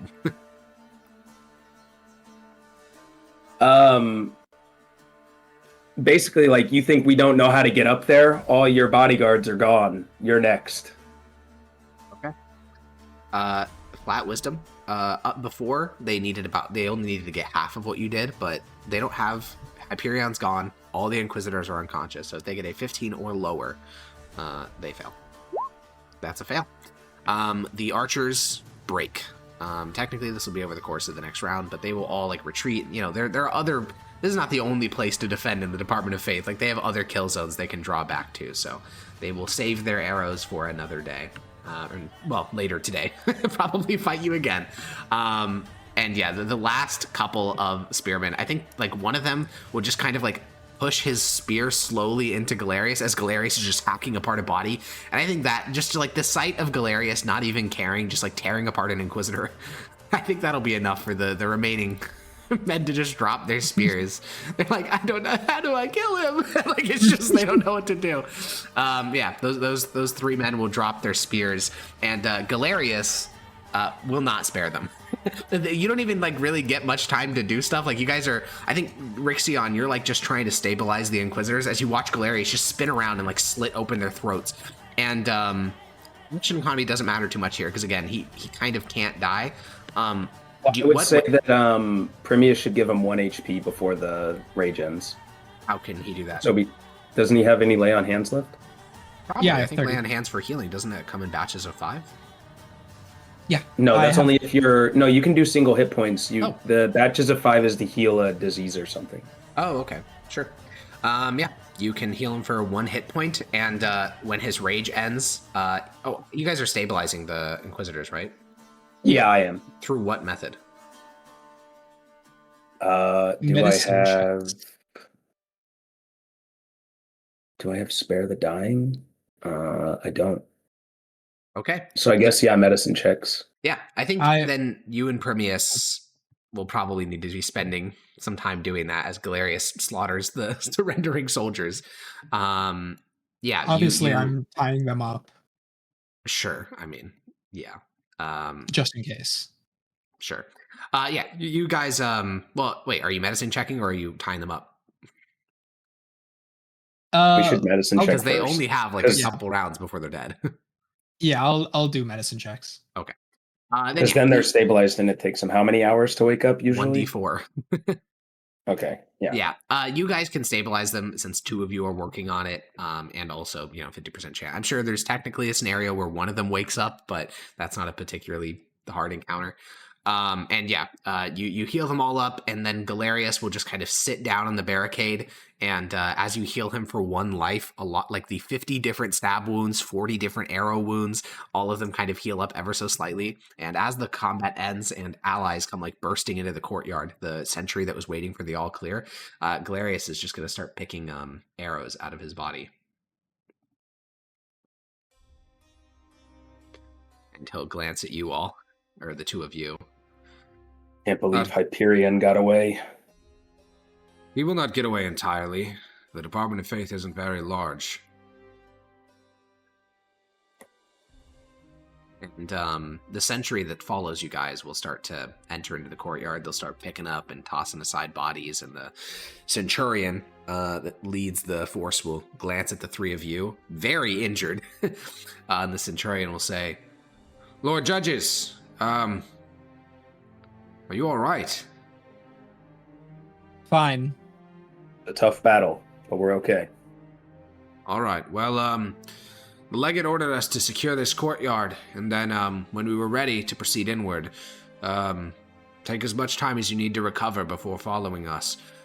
And he kind of like listens, and you guys can hear fighting from all across the Department of Faith. Like I said, largest religious complex in the world is now besieged from every side. This was not by any means the only assault. You can hear the sounds of lightning bolts and explosions and hundreds of men fighting and dying, probably thousands. And the centurion will just kind of nod and say, well then, I hope we see you again once you're recovered. And he'll lead his sentry of 80 men into the Department of Faith, and the 4 Inquisitors you captured will be led off by some of the Legionnaires back to friendly lines. So, how are you guys recovering for the next fight? I give myself 29 HP. Okay. Is there any, like, with that guy that ran by, did they have any supplies that they could lend us or give us? Sure, but they're random soldiers. They don't have spells. No, but I didn't know if there was a group that had healing potions or anything. There is, but those would be on different sides of the Department of Faith. Okay. You 3 were seen as relatively self-sufficient since you have 2 healers. Bold to classify Rixion as a true healer. I mean, remember, you can always use your burning intensity against healing spells. I guess that's true. Yeah, give yourself 90 health back for your 8 health pool. But then, yeah. It's his con, not his health pool. But, yeah. Yeah, I think Galerius will finish plucking out the last of his arrows from his body and say, well, if we fight more legionnaires like that, then I do not need any further assistance. But if we find anyone who knows how the will of Aurelian soul functions, then I believe I will die very swiftly. I saved my spell slots for you. Good.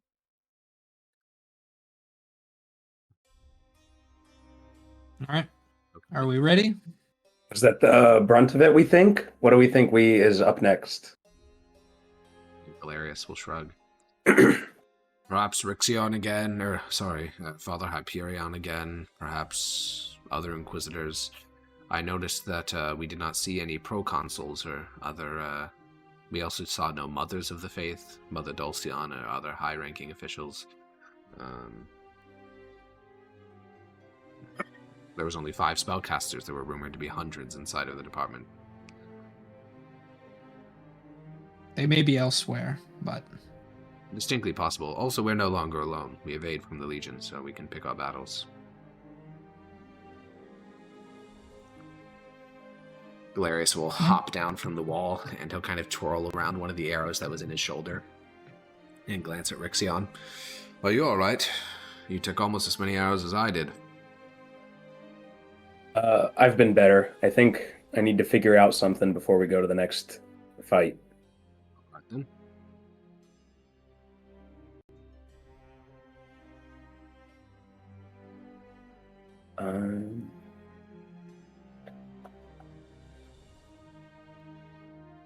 Can I practice my stealth proficiency while we're waiting? For the next 1 second? For the next, 20 seconds while he figures out a plan? Yeah, you stealth about this massive fucking courtyard. With no one in it. Yeah. I guess just... Don't you have all your lay on hands? No, I used them all. When? When I was down to 60 HP, I healed all the way back up, pretty much. So I have none left. I have... Yeah, nothing I can do is very good, actually. This is... Sounds rough. I mean, if you want, you could go back to a triage tent, but they're just going to give you a single healer's kit. There's not much more they can do than that. Yeah. I mean, the best I can do is the 2d8 prayer of healing. Well, you can do and Aura that's not going to cut it. That's is that going to be 10d6? Because it's over a minute, d6 every turn. Isn't it 20d6 then? Oh, you're right. It's 2d6 per turn. Yeah, it's 20d6. Yeah. Okay. Yeah, I'll do Split that. it up however you want. Take it all. Yeah. Well, let's see what I roll. Galerius doesn't need to be healed at all, because he can do that 4 more times before he's done. As long as he can stay in rage, he's fine. Yeah, I'm taking all that, actually. Okay. Primius, are you chilling at 42 health? Yeah, I mean, I'll be fine no matter what. Interesting. Okay, yeah, you guys follow that, or not really follow, but just head inside of the Department of Faith, and it is a war zone, unsurprisingly. Just the entrance of the building, the lobby, that is already a war zone. There is you can see the bodies of dozens of defenders.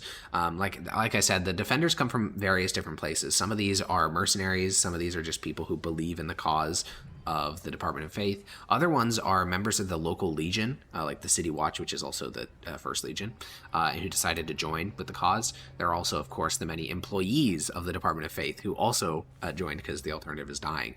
So there are hundreds of bodies in this massive lobby, which you guys have been in before. You can see like some of these like large murals and engravings of Eleanor and other of the great saints are covered in blood.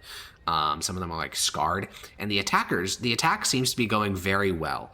I think the concern is no longer can we take the Department of Faith, it's how many people are going to die while we take the Department of Faith. Because you can see that the floor is littered with the corpses of Inquisitors and clerics. 1 in every 10 defenders is one of them, which means they don't have that many to be sparing. So the fighting in the first floor, like the lobby, it's done. Up above you, you can hear the sounds of explosions, like fiery explosions, and down beneath you, you can hear the sound of fighting as well. So yeah.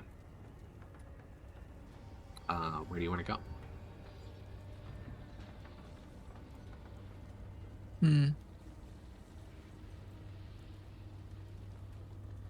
Up above.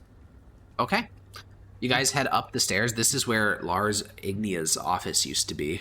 So it's a pretty familiar location. You guys head up like these massive staircases. Once these would have been guarded by, Imperial Guard or something like that. Now they're littered with bodies. And now you start to catch up to the wave of attackers. There are like legionnaires in this hallway that are covered in burns, and they're like sitting there while clerics tend to them. You can also see that there are some fellow loyalist faithful with you guys here. You can also see the occasional battle mage, and it seems as if the fighting on the upper floor has taken kind of a pause at the moment because all the attackers are kind of gathered together, and you guys can kind of push through this crowd. And at the front of the crowd, you can see Aurelius, like the judge, the deputy autarch of the Department of Magic, you know him, standing next to what looks to be one of the Imperial Guards leading the assault. And the two of them are having a pretty heated argument. And as you make your way through the crowd, you can start to hear Aurelius saying, "That's the stupidest thing I've heard in my life. Just wait them out. We can take the rest of the Department of Faith. There's no point in wasting precious lives." And the Imperial Guardsman says, "We were ordered by the Emperor to seize the Department of Faith as quickly as possible. These men are ready to throw down their lives, even if it is a wall of fire." And Aurelius will kind of just glance at the two of you pushing your way through the crowd, and then I guess Galerius trailing behind you, and say, Primius, talk some sense into this man. There's been one of their inquisitors has holed himself up in a corner with a wall of fire, and he's insisting that we have troops charge it." Oh my God. Can you just dispel it? If I don't think it's even worth dispelling. Leave him in his corner. Every 10 minutes he'll have to cast a new wall. The length of this argument, he's already lost one wall of fire. He can't do this endlessly. Just wait. With all due respect, Centurion, I believe the Archmagus is right. Aurelius will nod, and he'll kind of reach over and pat you on the shoulder. His robes are spotless. Of course they are. He just fireballs from 120 feet away. He never even gets anywhere near the front line. This shit's easy to him. It's a fucking piece of cake. Aurelius will pat you on the shoulder, and then he'll look at his hand, which is covered in scorch marks and blood, and say, "Oh, I see they gave you a fun job." It was. He'll glance at Rixion and kind of nod his head, and then glance back at Galerius and say, "Well, I suppose the three of you can deal with it. It's just an Inquisitor and a couple of bodyguards over in the corner. You look rather roughed up." Indeed. One moment. You have someone. Yes. Most of our fellow judges joined us in our cause rather than fighting for the defectors. And he's kind of looking around the crowd. And when he doesn't spot it, he says, "Dogmate! Dogheart! Dogmeat. Dogheart, where the hell are you?" And then, walking down from a different room, covered in blood and scorch marks similar to you, is Dogheart. He has a big bandolier across his chest with 30 potions on it, and he's drank about half of them so far. And Aurelius will kind of wave him over, and he'll say, "Dogheart, give Primius something. I mean, I know I commissioned you, And Dogheart just kind of wordlessly takes 3 healing potions off the bandolier and hands them to you. And Aurelius says, "I gave him half of what I had in my personal potion storage, so I'm sure he gave you some useful ones. They're not labeled, but I'm sure he figured out all their effects beforehand." Are they all healing potions? No. But I just drink them now. I'm sure Dogheart wouldn't. And he glances at Dogheart, and Dogheart nods. Oh, drink them all right now? All right. Is he a blood hunter, or yeah. No. This is no. He's just a fighter. This is Aurelius's potion storage. He just forgot what they did. Oh. Okay. All right. I'll. Well, there's 3 of them. I don't know how you guys want to split them up. What do they look like? They are giant round bottom flasks with dark amber liquid in them. All of them? Yep. All right, I drink mine. Okay. Roll 10d4 plus 2. 10d4 plus 2, huh? Sorry, plus 20. Slash roll 10d4 plus 20. You go for 40 health. Nice. Do you mind if I take another one? He's asking you, Yogi. Sure. All right. Yeah, Dogheart will head off. This wall of fire is definitely ended by now, so Aurelius will say, well, good luck with that. They're just down that corridor, and he points towards down like a scorched tunnel. We're going to go see if we can't find the autarch and toss him out a window. And Dogheart and Aurelius head off to do that. Based, dude. Yeah, you go for 39 more, so you have 1 left. And right, the sentry around you will kind of follow Dogheart and Aurelius. They're working their way towards what was previously where Lars Ignia's office was, so like the Master of Judges / Deputy Autarch's corner. But you guys get a fun little scorch-covered hallway that is quite long. Well, So if we do the math on how many spells he's had, how many firewalls did he cast? You're not sure. Okay, but we know he did a counter spell. We know he did a firewall against us. We know that you stole a 5th level from him. And then we know you should just run downstairs, grab a barrel, and throw it through the corner. That's true. It's a very long hallway. It's not like 10 feet. Can they see through the wall of fire? The wall of fire's gone. The wall of fire's over, to be clear. Yeah, the sentry is largely moved on. I mean, there's still some people out in this hallway, but as you guys like glance into the room, into the scorched tunnel, you can see the tunnel is about, or the staircase is about 150 feet, and it's covered with charred bodies, and then there's a pair of double doors that are currently closed. No sign of a wall of fire. Is anyone able to see in the dark? You don't need to see in the dark. It's all very well lit. Oh, the issue is the magical darkness would be to hide us from stuff. Galerius cannot see in the magical darkness. I also cannot. Okay. No warlocks in this party. Oh my god. I forgot I had Mage Slayer. Oh yeah, that would have been great. That's probably one of the few fights you would have ever gotten to use it. That's an unfortunate one for sure.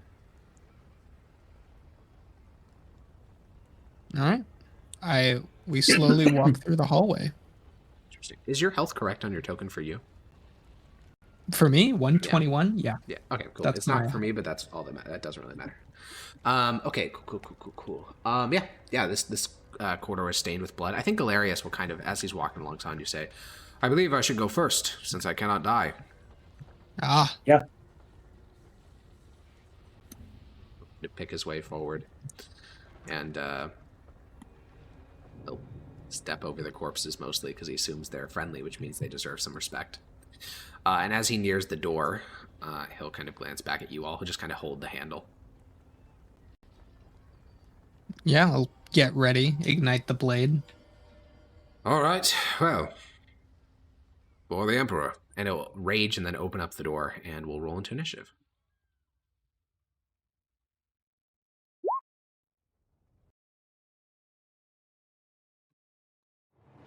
Good old Galerius Oppius Queso Genia Polonius. Dude, that is one thing about Pax that is, I don't know. I don't think I'll miss. God, the names are very useful. They do instantly give you a bunch of information, but they're so long.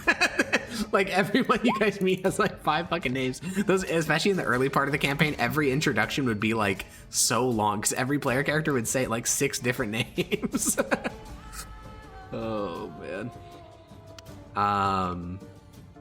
Anyways, yeah, so the combat will start when the door opens and a readied action takes place, and Galerius is struck in the face about 3 times by little bolts of fire. But no wall of fire, which is what is important. So yeah, he gets a bolt, scorching ray attack against his face. Technically that knocks Galerius down, fails 2 death saves. Or sorry, fails a death save. Now, I will say, Hyperion does know how this works. So Hyperion is not going to waste all of his shit trying to kill an unkillable person. But, Primius, it's your turn. I don't really have a...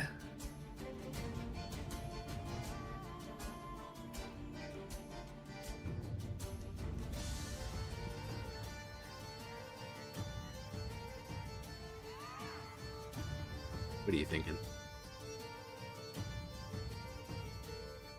I'm thinking I look through the door and I cast command on Hyperion saying What's approach. the range on command? I thought it was 90 feet, but I might be wrong. I feel like it's 60. I could be wrong as well. It is 60. It's 60. I'll walk You gotta a go little in the bit room, closer. buddy. Yeah, you gotta get into the room. There you go. Yeah. Okay. Well, much like you, he's a cleric, so he actually has a very, very good wisdom save. That's a fail. Fail. Yeah. All right, What did you command them to do? Approach. Approach. So he's gonna spend his whole turn getting as close as possible. No, he's going to move, but it doesn't say his whole turn. I see. He's going to move towards you, though. Okay. Father Ixion. Bonus action. Oh, bonus action. Yeah. Shield of Faith. Okay. The classic. Is that 2 spells? That would be 2 spells, yeah. Yeah. So never mind. Bonus action. Jerk my shit. What the hell? In front of all the men? What? They're gonna die. Yeah, I guess that's true. The only witness is Galerius because he's unkillable. Rixion. Yeah. Somehow I gotta get in this room. What are these? Are these like melee looking guys? Yeah, they're the same guys you fought outside. Oh, okay. What is my range? Okay. Well, I'm gonna cast. No, I'm not. Fuck it. I'm just gonna dash to here. No, I'm not. This is all so hard for me to know what to do. Fuck. Because I can't get anywhere.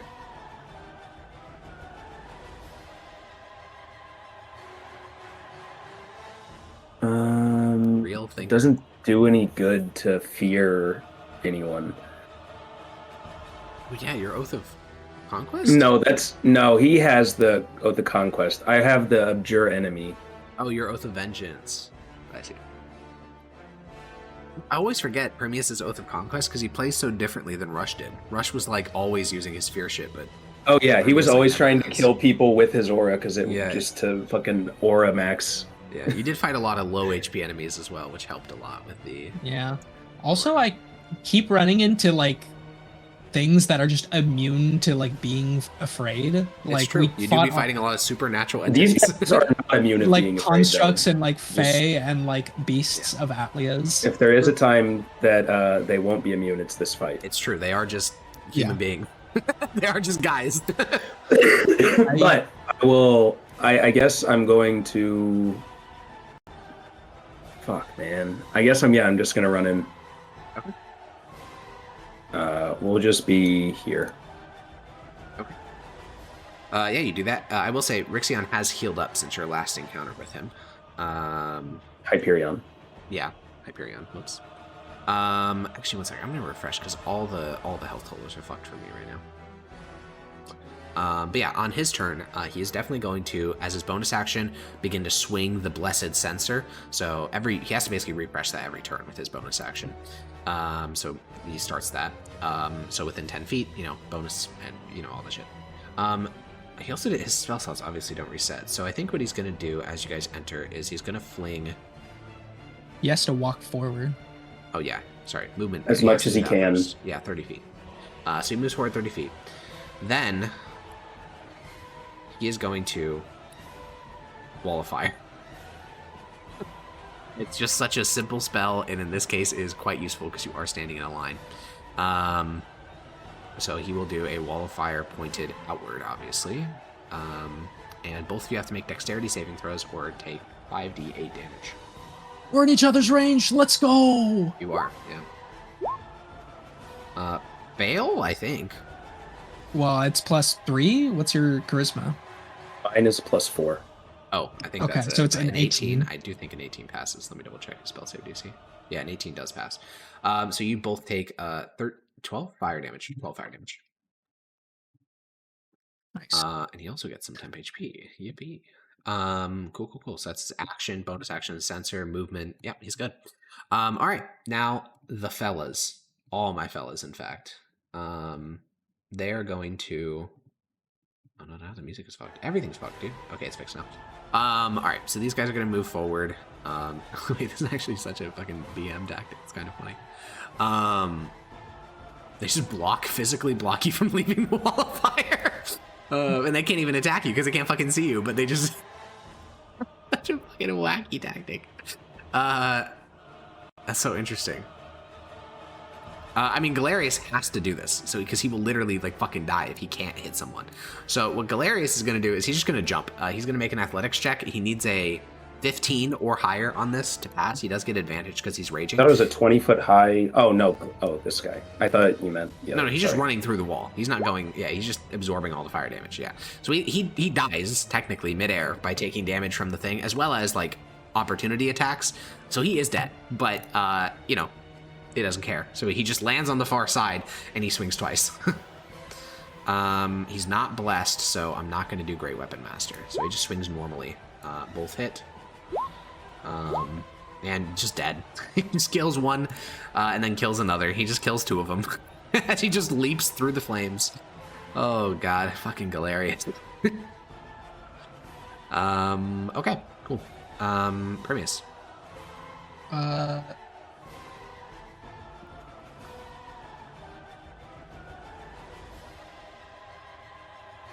So the wall is opaque, so you are blind. So if you did attack, it'd be at disadvantage. Fear. I don't think that works because it's in a cone, and they can't see the point of origination because there's an opaque wall between you. It'd be Do they have to see me? 100%.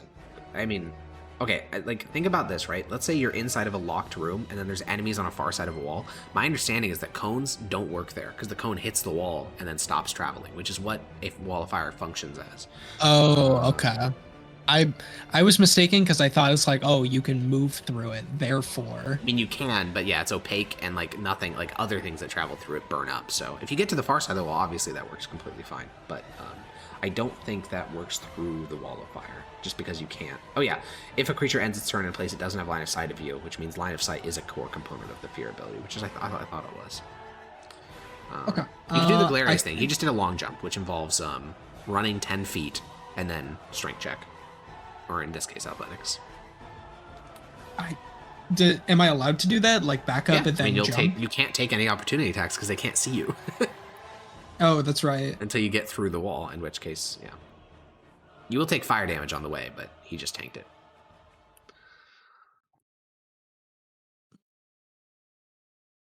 I think I'm going to try the stabbing route. Okay, cool. Disadvantage attack against the fellas that you're attacking. Miss and miss. And miss. Because, yeah. 17 misses? 17 misses, also 18 missed. Tragedy. Well, I cry. You can still do the running thing. It's only movement. Oh, okay. I'll do that. You back up. You have to get a 10 or higher because you just need to jump over the head of one fella on athletics. Okay, yeah. You back up. You just leap through the flames. You will take some damage here. You take 5. You have to make a dex save and then 5d8. Pass. So you take 8 because you round up. Yeah, you leap over the head of the, and since you got a 19, you actually make it the whole way. So you just bound over the entire like shield line they have and land, singed and burning. Rixion. Can I just poke my face through the fire and see? No, because you're the entire thing you are in is occupied, and their shields are like pressed right up against the wall. It's okay, then I guess I try to tactic. also do the jump thing. Okay, athletics check.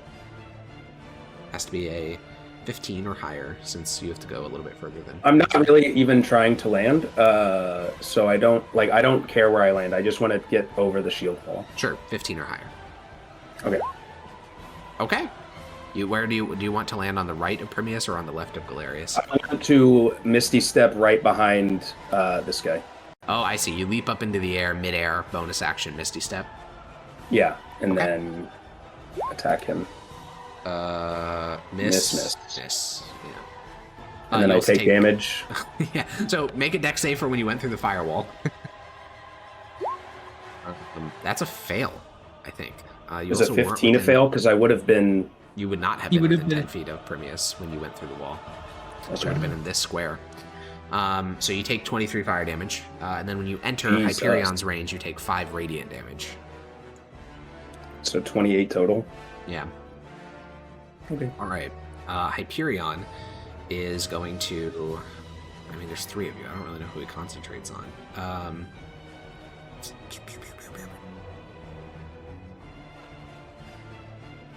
You can't target Galerius. I know that one.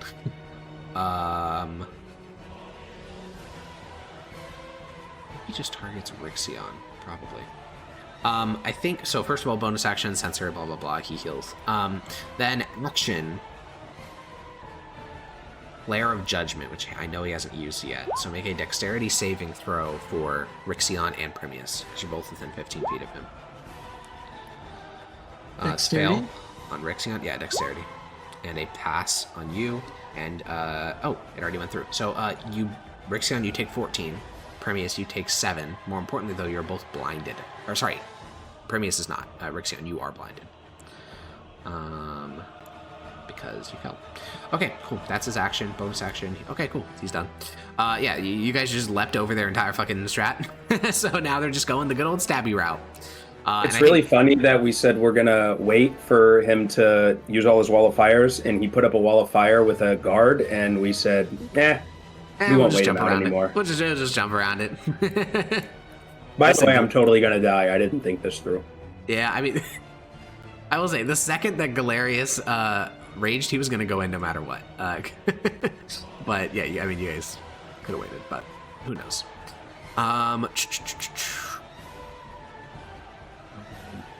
So, Hyperion is going to shout at them, like, ignore Galerius, you cannot kill him. So they're not going to, like, waste a ton of effort. Also, some of these are dashes, just to form a proper little cordon.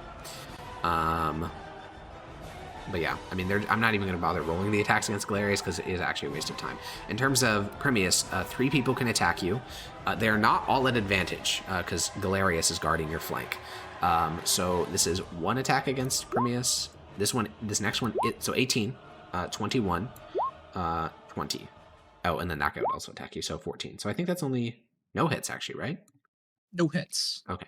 Now, for Hyperion, only 2 of these can be done this turn. The rest will have to be saved until next turn. 21 and 22, both of which hit. And Rixion. You take 20 damage. And you are blinded. Okay, Galerius is going to... I think he sees the problem that Rixion is facing. So he is going to try to carve his way to Rixion.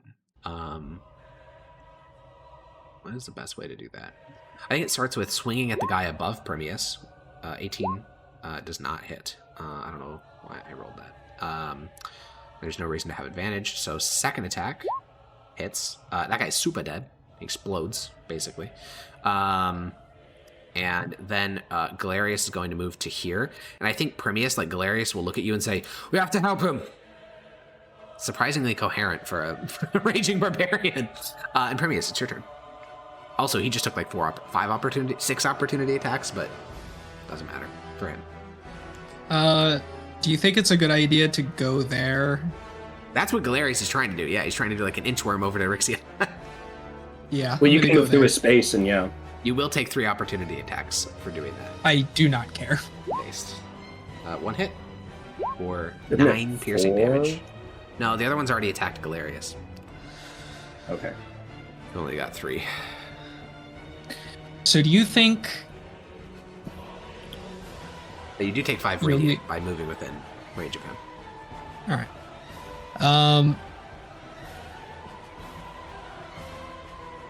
You know, it'd be super fun. Yeah. If I stabbed him and destructive waved again. Yeah, it would be. If you hit him, yeah. Do your bonus action first. You can also do your fear against everyone in this room right now, and then they'll all start taking damage.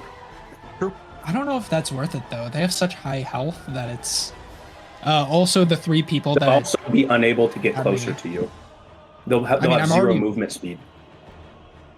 But he's right next to me. But I think the only one that Blake cares about is Hyperion. No, but I'm saying you take these guys out of the fight, or not this guy. Oh, that's true. It's a cone though, and I'm trying to. Talking about your channel divinity. It's everyone that you see. Oh, I already used my channel divinity. You have 2. Oh, I have 2? You should, as a paladin. Take a look. Channel divinity. Channel divinity. I didn't see anywhere that I get a second one. But I guess it always was weird. 2 for Rixion. Maybe it's an item. I think that was an item. It is looking an at the item. channel divinity feature, yeah. Okay, Tragic. never mind.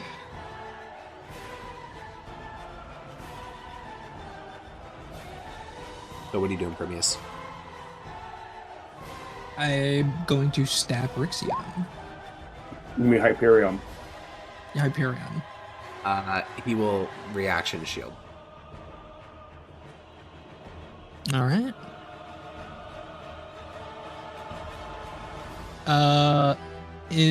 Can I hold on? Let's read this one.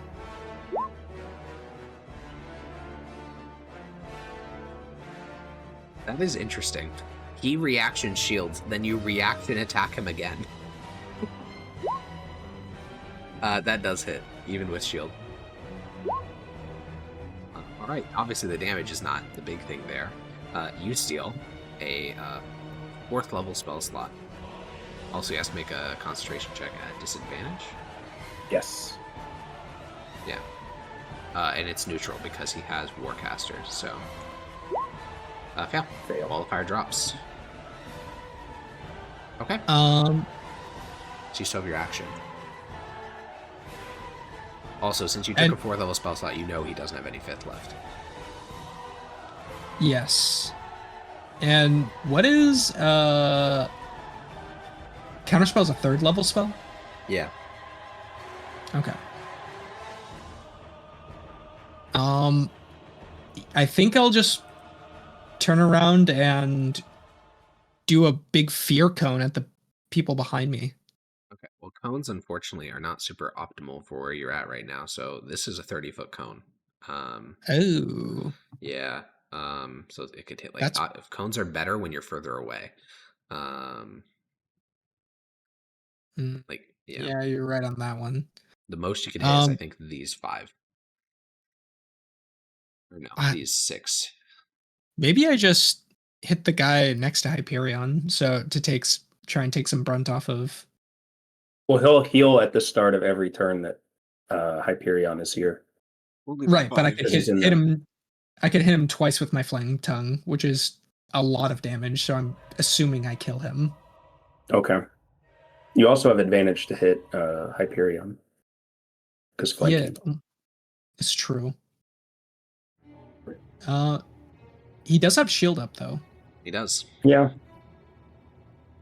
You think that's worth it? It's up to you. All right, I'll stab Hyperion because I hate him that much. All right, 2 advantage attacks against Hyperion. Miss. All right, pass turn. But who cares? Because it's all about spite at the end of the day. It's not about hitting. Alrighty. So next we have Rixion. What are you doing? Do I make a save to see again? I think you just get to see at the start of your next turn. Okay. Oh, end of your next turn. So you're blinded until the end of this turn. When did I get blinded? By his Flare of Judgment. Oh, last turn. Okay, so I'm blind this turn also. Yeah. Well, this is the first turn you've been blinded. Okay. Well, I'm just going to drink 5, that potion. Okay. Thing. Sure. What is it? 10d4 10d4 plus 20? plus 20. You also take 5 radiant at the start of your turn from his little sensor. Unfortunately, you forgot to put the 4. Whoopsie. That's also it's also not right. We can go through every variant of how to do it wrong. Okay. All right. Plus 44, and then I could bonus action, but I can't see. Is there a bonus action I can make without seeing? Weapon. Weapon, yeah. I don't have that. That's a conquest. Ah. Yeah, me and Blake totally played Conquest differently. I was always spiritual weapon and out. Yep. Always fearing, always spiritual weaponing. Honestly, most of the time, like, you had such high AC that you would just, like, kind of sit in the middle of the fight and hit people with your Warhammer. That's not how Primius is at all. Also, Primius is dex-based. You're right. Yeah, very, very different. Yeah, I'm Okay, not cool. going to bonus action. I can't. Are you just action dodging then? It was action drink potion, right? Oh, Or action is drink. that? Well, no, that can be an item interaction. Oh, well then I'm going to blindly swing at Hyperion if I have an action. It's neutral. 23, So he still has 21. shield, right? I think. Yes. How long does shield last? Does it last until your next turn, or does it just last for that turn? It's until the start of your turn. Okay, so that's a miss and then a miss. Okay, cool. I should have turned Great Weapon off. That would have probably hit. Yeah, this is why I turned it off on Galerius. He just wasn't hitting anything. Okay, Hyperion is going to... Oh, man. Well, first of all, bonus action, renew his sensor. So he heals and... Yeah. I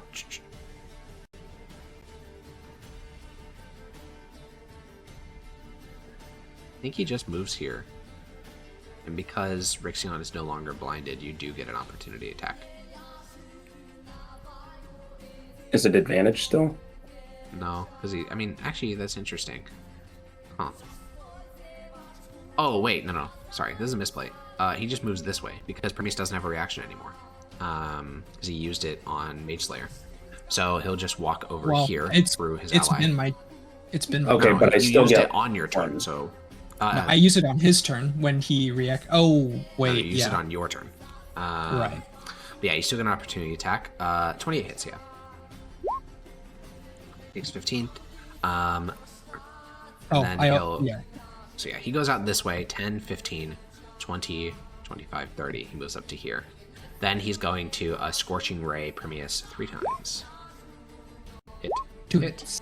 27 fire damage. If only he'd been this useful on Gallo Isle, am I right, Yogi? Classic. He was in the party for a while before you joined, Blake, and he was a much lower level cleric back then. much lower level. Yeah, I think that is his turn mostly because he did bonus action, movement, and action.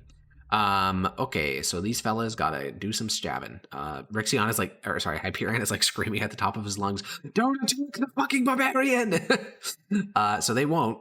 I mean, they will surround him because what else are you gonna do? But they will not attack him. They will focus everything else on everyone else. So this is now all of them. So this is 4, 5, 6, 7, 8 attacks against Rixion. 1, 2, 3, 4, 5, 6, 7, 8. All at advantage.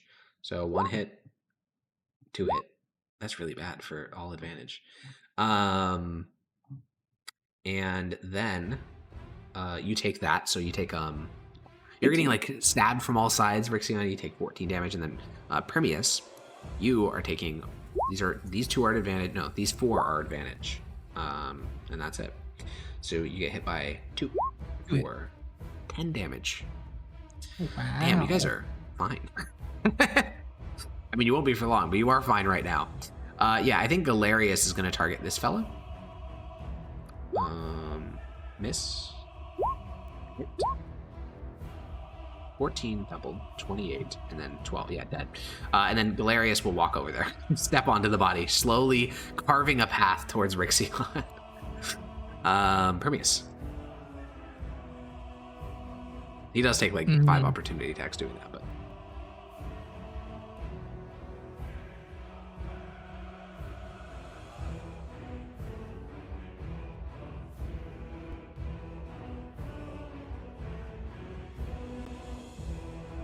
silently measuring.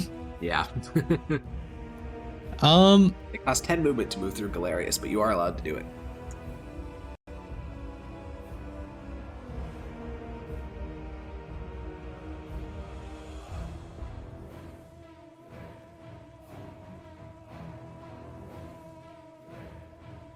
Oh, also the 2 people that hit me take 4 damage. Oh yeah. Also, Hyperion takes 8 psychic damage. Yeah, they hit you twice. Alright, so most of that is his temp HP, so it takes 3 damage.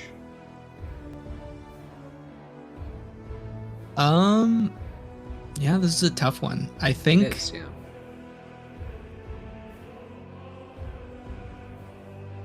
I move right here and I fear now.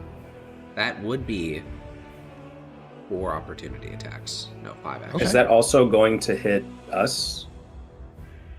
Does it say creatures you want to target? No, but Galerius can't be feared. Do barbarians have immunity to fear? I think you have an immunity to fear when you're unconscious. He's not unconscious. He's actually specifically not. He's still conscious. Elsewise, he wouldn't be able to attack as the unconscious condition prevents that. Oh, yeah. I don't think he has immunity to fear. Is he within 10 feet of me? Yeah. He is, because creatures within 10 feet cannot be frightened. All creatures? Friendly. Okay. It's an aura. It's an aura thing. Yeah. Then Okay. yeah, him and Rixion are immune to frighten. Hold on, let me get the cone. Yeah, it's a 30-foot cone, so feel free to rotate it in which way you want. You should also. You could get further back, even. He moved his. Could you get there? Oh. 10, 15, 20, 25. Oh, you could move. You can move. Well, there's a pillar now blocking you. No, I think further this way, I would think. 10, 15, 20, 25, 30. Yeah, that should work.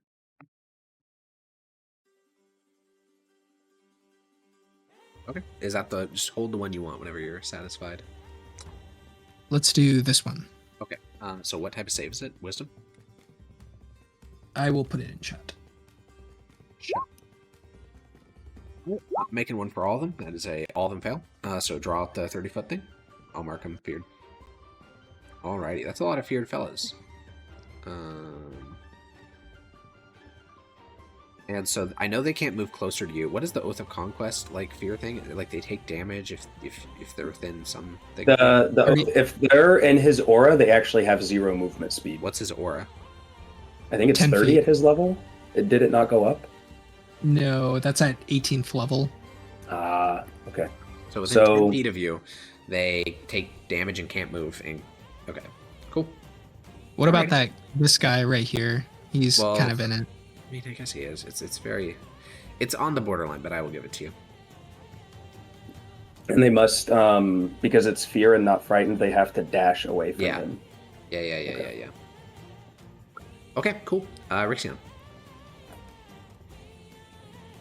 Do they get... I'm seeing if they have a reaction opportunity attack. Really? Okay.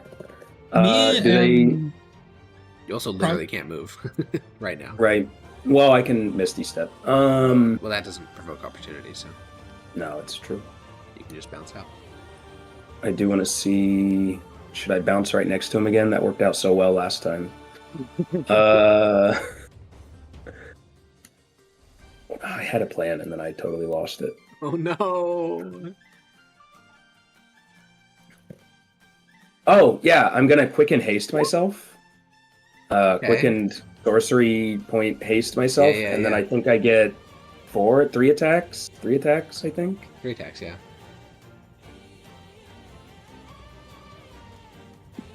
Okay, and I'm going to attack a guy above me, the middle one that's not feared. Makes sense, makes sense. Miss, hit. Crit. Right. I'm going to see... Ankle. Yeah, it's probably going to be a smite. Okay. Probably a 2nd level smite, so that's 3d8, but going to go to 3d20. Well, I don't know. Really? Is he going up to 20? No, not for this guy. No, not this guy. Smiting like a random foot soldier out of existence. Burn his soul, you hit him so hard. So it was 12, and then it's this plus 3d8. Yeah. Well, it's 68 because crit. Oh, right. The whole reason to smite on crits. Yeah, that's lethal. You swing your sword down and cleave through him with the white light of Aurelian Soul. Okay.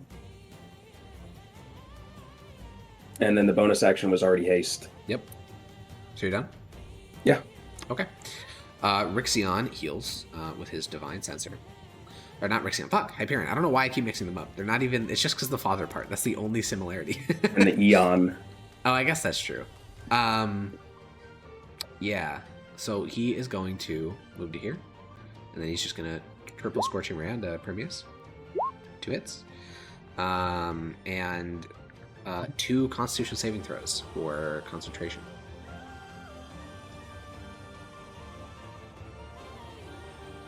you.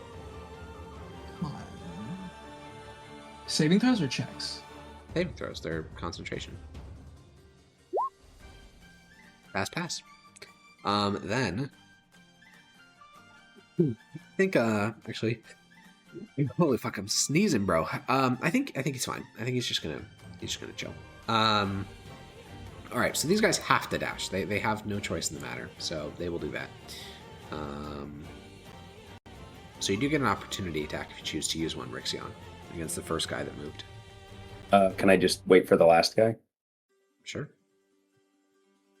Which is this one. Sure. Yep.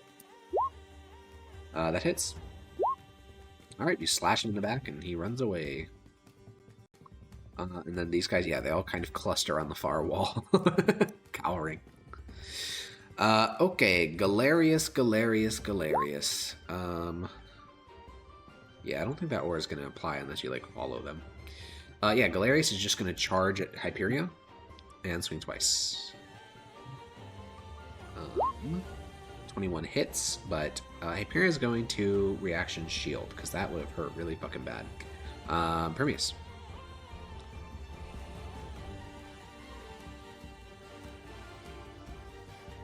He is currently shielded. I know. I'm still advantage. True. Miss. Hit. All right. Ready. The Radiant is, of course, immune, but the Fire is not. So the Fire goes through in full. Okay.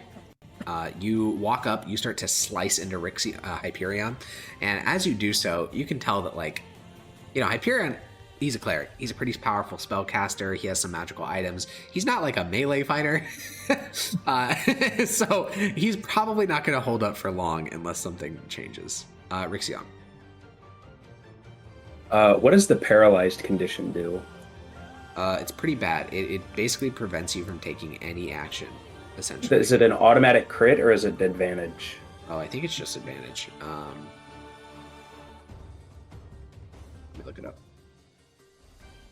Any attack that hits the creature is a crit. Oh yeah. So I am going to hold person on Hyperion. Okay. What's the save?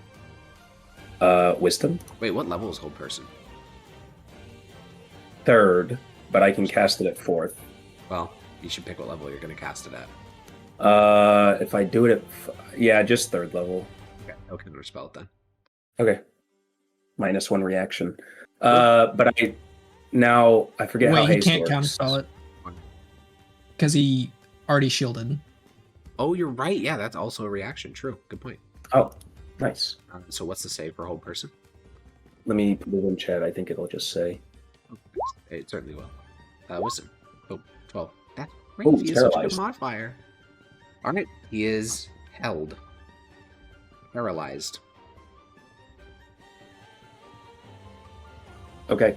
That's it. You're not bonus actioning or moving or anything. No. Wait. I can't hold person because I've hasted. I can't hold person. You don't want to drop haste and get stunned instantly. No, I would rather not do that. So I think I'll just triple attack the guys next to me. What a crazy seesaw of things that just happened there. Almost fucking nuked myself. All right, you slice into one of them. Hyperion. This guy. Yeah. Yeah. On his turn, bonus action, Primius. Actually, you would have taken 5 damage when you approached him, radiant, because you're within his aura. Obviously, all of this applies to Galerius. It just doesn't matter. Hyperion is going to do the Flare of Judgment thing again. He's just going to explode, which mostly only applies to you, Primius. Oh no, it does to Galerius, because if Galerius gets blinded, it fucks up his attack. So I will make a save for Galerius as well. It's also +4 because he's within 10 feet. Okay, so he passes. It's a Dex throw. Dex, yeah, saving throw. Pass. So you take 9 fire damage. Okay, well, and then bonus action, he is not going to re-up the sensor. He is instead going to Misty Step, which is not. Again, He already cast a spell. No, did he? No, that's not Flare a of spell. Judgment. That's an action. That's It's just a combat feature he gets as an NPC sheet. But then he's going to bonus action Misty Step, and then he's going to movement to over here. He's a wriggly little worm. The fellas on the wall, is there continued saves against the fear thing? Only if they leave line of sight. So I think only one of them is not in line of sight right now. Let's do a little measurement. I think it literally is only that one guy behind the pillar. Yep, it's one guy. All right, that singular guy is going to make a wisdom saving throw. That he fails. The rest of them are gonna stab themselves a Rixion. So these are all at advantage. So we get 6 attacks at advantage against Rixion. Hit. A shield. All right. I think they, with a shield, the 24, hits you for 3 piercing damage, and then the rest of them, boom, boom, boom, boom, boom. No, I also have +2 AC with haste, so that misses. Oh, true. They all miss. Yeah. All right. Galerius is just going to go for the nearest thing to attack, so he's going to move over here and swing. Since it's at advantage, he'll go Great Weapon Master on this one. That hits. Wait, does it? It doesn't. Tragic. Does this one hit? 18 it doesn't. hit? No, an 18 doesn't hit. It hasn't hit this whole fight. Yeah, damn. Fuck. Dude, Galerius rolls are so bad. What the fuck? Primius, your turn.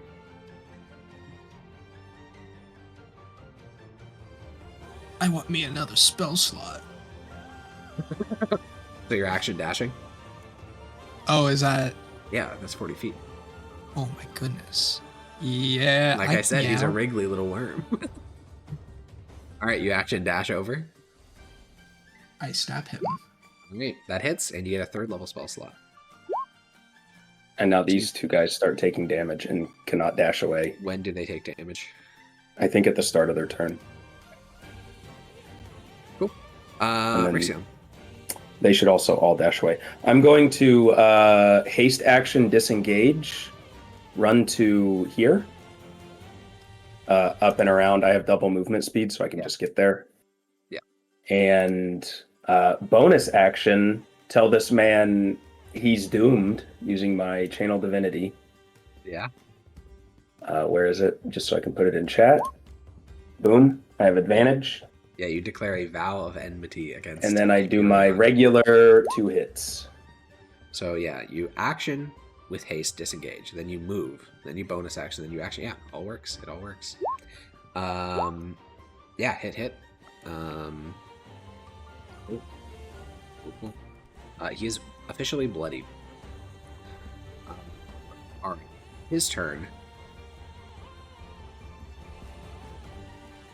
He will.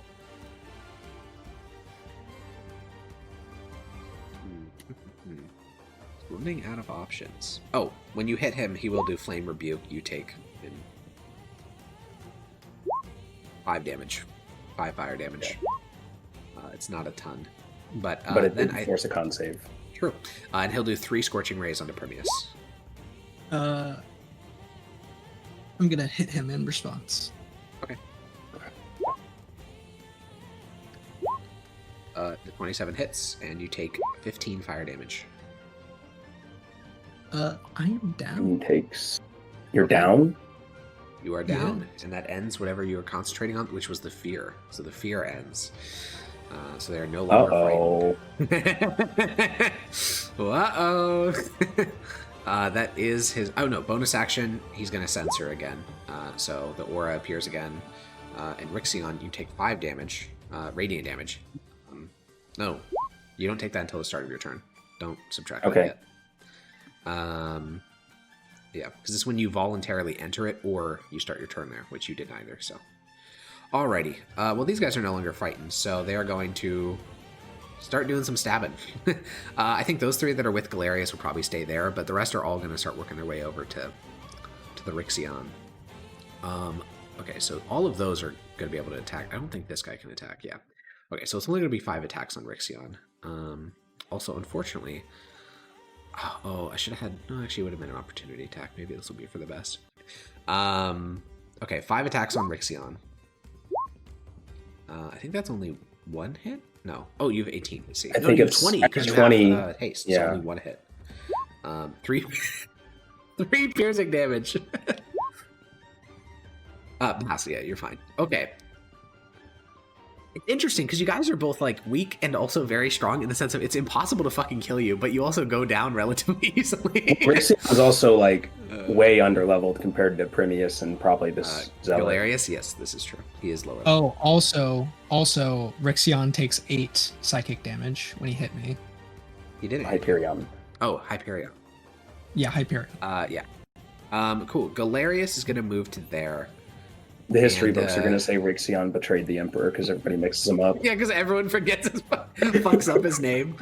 Yeah, Galerius is just going to take an opportunity attack here as he charges here, and he's going to take an advantage attack against the guy. That's a 20, which does hit. Thank fucking God. Annihilates him from orbit because that's like 60, 70 damage. And then he's going to step into, like, kick that corpse aside. And then that was movement, action, so I guess he just has to use his other attack. 19? Yeah, 19 hits. Annihilated from orbit. He's trying to carve his way to you guys consistently every single time. You guys are so fucking fast. Primius, death save. 20. Do I keep the death save from before? No, it resets every time you get back up. Okay, 1 pass. Rixion. Bonus action Hunter's Mark. Interesting. Let's go. Let's go. It's a concentration. It's a concentration. I don't do it. Can't do that. Attack. These aren't technically at advantage because you did mark him with your Vow of Enmity. 20 misses because he's going to reaction 22? shield. 22? A 22 also misses when he has shield up. Okay, and then I think haste action, I'm going to, what is it? Green Flame Blade? Let me see how this works. I don't think you've ever used this spell before. It's a melee action. I don't have the description here. Fuck. It's not properly on your sheet, I feel like. But it's always been there, and I have the attack. Never once used it ever. I have the attack. I just don't know exactly how it works. Okay, I'll pull up the spell description. You brandish a weapon to make a melee attack, so start by making a melee attack. If it hits, you deal... Oh, all it does is that you deal extra damage equal to your spellcasting modifier to an adjacent creature. Yeah, that's what I want to do. Okay. Oh, wait, on you're... Primius. So you're... that was the damage. What level are you? You're level 13?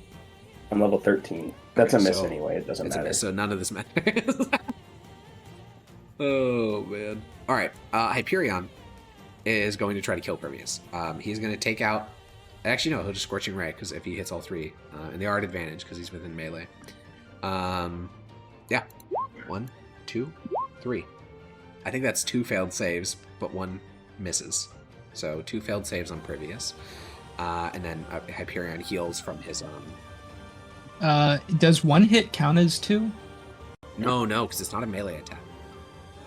So it's 1 failed death save, because he only hit 1. The 22 and the 22, because it's advantage, because he's within... Oh, it's advantage, okay. Yeah, because he's adjacent to you. Okay. I didn't know spells get advantage. Well, it is interesting. So normally, the way being down works, because you're prone. That's the main thing. You're prone. And that means that ranged attacks get disadvantage. Oh, no, sorry. That's actually not true. When you're unconscious, attack rolls just have advantage against you, full stop.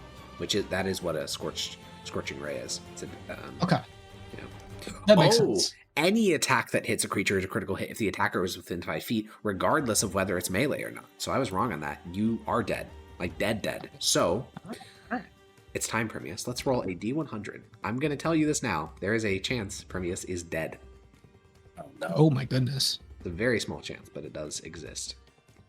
So we are looking for, don't roll it quite yet. Would you like to roll high or roll low?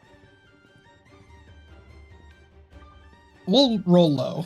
Okay, so that means that if you get a 97, a 98, a 99, or sorry, no, it's 98, 99, or 100. If you get any of those 3 results, you are dead. He's alive! For the briefest moment, you appear in the Realm of Souls. The realm is a dark, uninviting, and evil place. You've died once before, so you spent a bit longer here last time. But this time, you don't really have any fear, because the moment you appear, you can feel a warm light sort of suffuse the area around you. You don't even hear the braying of the hounds before you feel a hand that isn't your own kind of pull you backwards into your body, which you seem to have fallen out of.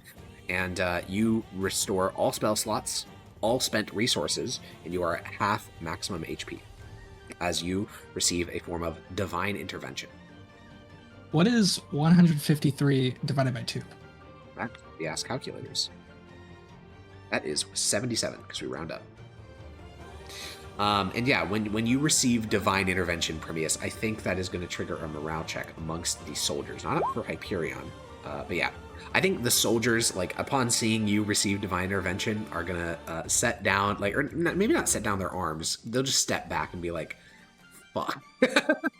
Like, most of them were already like afraid of him, and then he died. Yeah, and like, again, they know that they're fighting with a cleric, so clearly Aurelian Soul endorses their cause from their perspective, but it is another thing to watch a man die, like the breath leave his lips, and then boom, his eyes start to glow again, and his body lifts from the ground, and all of his wounds heal. It's just a bit much. So, Hyperion did that on his turn, and I think on their turn, all the soldiers will just kind of take a few steps back, and just give some space, as if like, they're going to let the champions of God kind of determine who wins now. Like, they're just going to let you guys decide who the victor is. So they'll just all kind of back up and watch. But yeah, Galerius is going to pretty unceremoniously, I think, walk forward and swing. He doesn't have advantage here, just normal. It's a miss, and that is a miss. Primius. I'm going to miss it. Measure a circle. Oh. No, I'm going to measure a circle. For what purpose? Destructive wave. You don't have a fifth. Oh, why would you destructive wave when you're only fighting one person? Oh, that's true, though. I wasn't even trying to make a crazy point. I was just confused. Because I wanted to kill everyone else. Why? Oh, I guess because they fought for the rebels or whatever. Conquest. Make his enemies live in fear. Okay, well, they're not living in fear if you kill them all. Yeah. They're living in fear right now.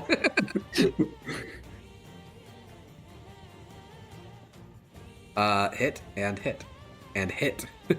Are you smiting? He's immune to radiant damage. It's true, but are you doing it for funsies?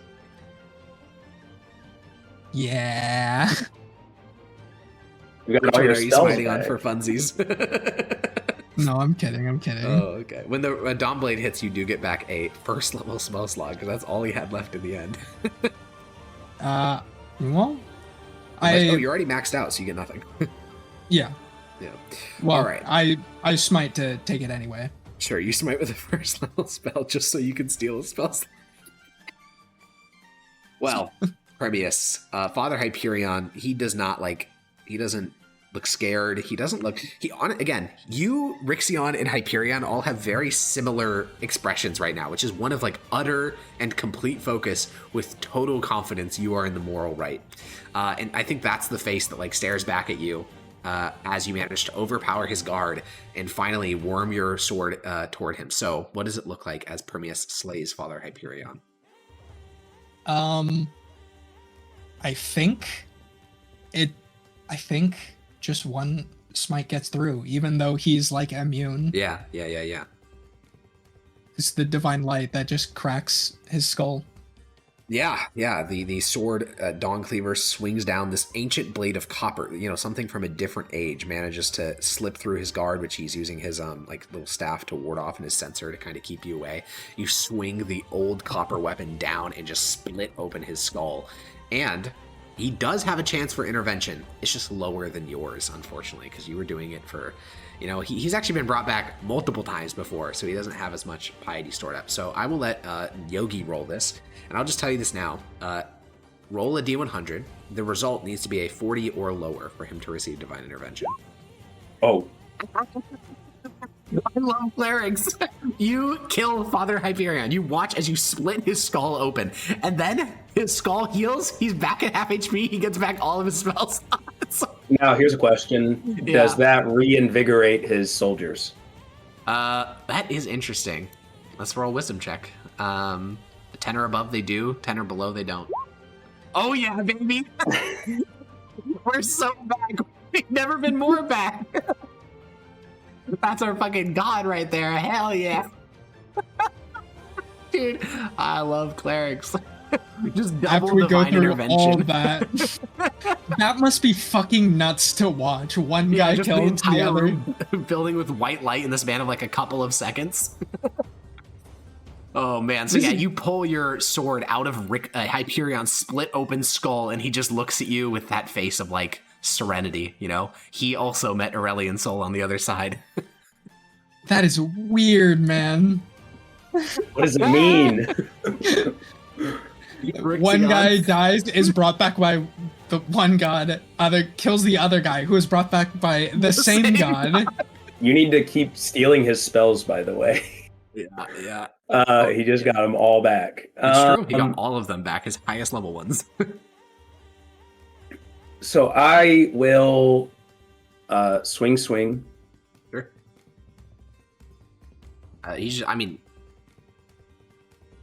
Wait. What?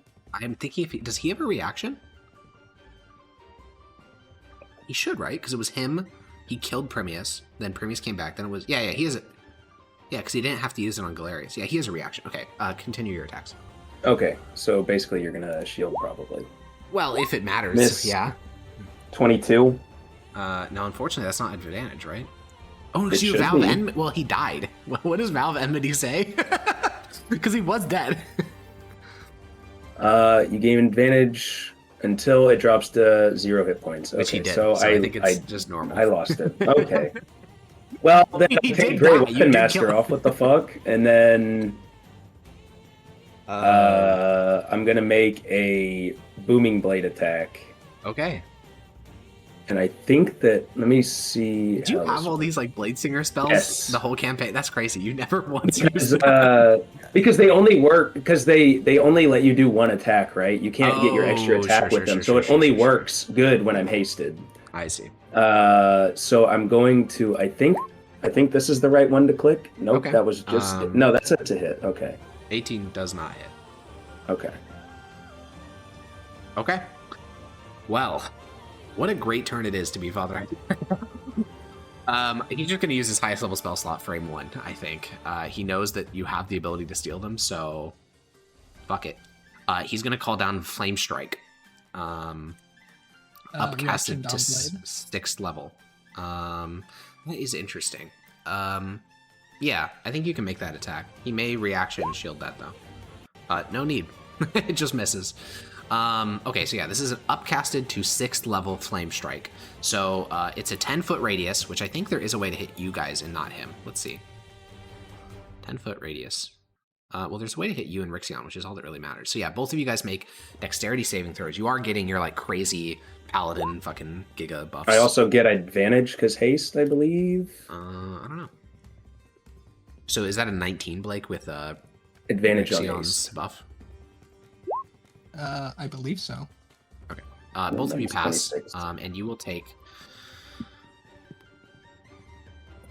It's 10d6 total, but it's split. Actually, I'll just roll 10d6 because neither of you have resistances that matter here. You guys take half of that, so you take 16, 17 fire / radiant damage. It's split. That's his action. He used his reaction. Oh,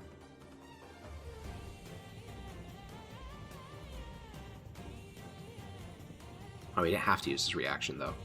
So he didn't use his reaction. He only used his action. So he has reaction and movement. I think movement, he's going to...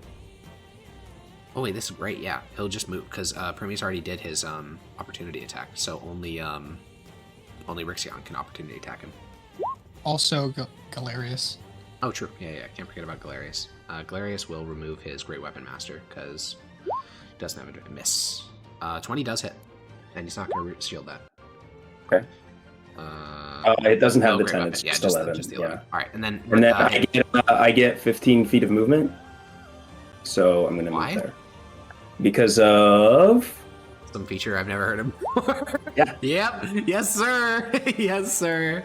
Up to half my speed, so it's actually 30. Okay, sure. If you want to get in the corner with him, feel free. Oh, you're going to get fucking... I'm going to die. It's okay. Oh, wait. No. Sorry. You'd be moving when he's right there. Because it says immediately after the attack. So. Oh, but I can't really cut him off. Correct, right? You can't, because he still has movement. It's weird. But it does say immediately after the attack, not after. Yeah, okay. I guess I'll somehow teleport in front of him while he's running away from me. Okay, I mean, you run in front of him. Yeah, I mean, well, you run in front of him, but then he just keeps doing his movement. So, right. I just don't know how I'm able to hit him and then run to the other side of him in the same amount of time that he's running away from. Yeah, I know. He's just really fast. But yeah, he moves to here. And then bonus action, because he hasn't done one of those yet, he will restore his little sensor and he will heal. Oh, God bless. You want to know what is also kooky about Rixion's sheet is I never fixed him because you banned this. So he actually doesn't have a fighting style. Rixion has no fighting style. True. That's so funny. The fighting stylist sheet. Oh man, that's funny. All right, so we're doing a bit of this. They figured out your game now. So we're doing a bit of this, and then we're doing a bit of this. You can fear them again. Counterspell something you can't see? No. You need to see it. So if I destructive wave. Where you are right now, maybe. I mean, when it comes to enemies standing in the way, I think the way I've always done it is if it's only one layer of enemies, there's like a perception check. Again, you only need to see a fraction of them. If it's multiple layers of enemies, then yeah, you just get to do it. But also, if you destructive wave where you are right now, wouldn't even hit him. All right, 3 spear thrusts on Primius. 1 hit for 12. And then 4 spear thrusts on Rixion for... I'll miss. Yeah. Okay, Galerius is just ignoring the guys near him. He's just gonna sprint and take like a fuck ton of opportunity attacks. And he's just swinging. Oh, shit. He should have done fucking Great Weapon Master. Oh, man. Not that. Does he not have the Reckless to get advantage? No, that's Berserker. He's a Oath of the Path of the Zealot. Reckless attack is just like a thing barbarian. It's a regular barbarian thing. It's base barbarian, yeah. Oh, I thought you were talking about he should have been doing that this whole time. It's true. I kind of thought that was I just thought that was a Berserker thing. That's crazy. Yeah, he should have done that. There's literally no downside because he can't die. Basically. Yeah, exactly. That's I'm like, wait a second. Yeah, he'll cleave through this guy as his action. Primius. Hell yeah. I'm gonna walk right here. Okay. Destructive Wave. Alrighty. I'm gonna make a perception check for Hyperion. I don't know if he could see through 3 layers of people. Well, luckily for Counterspell is similar to Magic Missile, so you only need to see a tiny fraction of the person. So can he see like fully you? No, absolutely not. Like if he was trying to do a ranged spell attack, you'd have like, it just wouldn't be possible. But if he was trying to do Magic Missile, which it explicitly states that you only need to see a tiny section, I don't know. I think it's possible. I do think it's going to be a high DC though, because you're right. There is there's Rixion who is hostile to him, and then there's his 2 friendly people, and he doesn't have high ground. So I'm thinking like a DC 15, maybe like a DC 17. I think I'll go DC 17. So 17 or higher. Nope. So you just get to do it. Destructive Wave. Is that everyone? Besides maybe this guy? I don't think literally everyone. I think the guy in the top right is fine. Nope, he's also it. Yeah, it's literally everyone. Nice. All right, dex save. And then it's a dex save, right? Yeah, let me post it.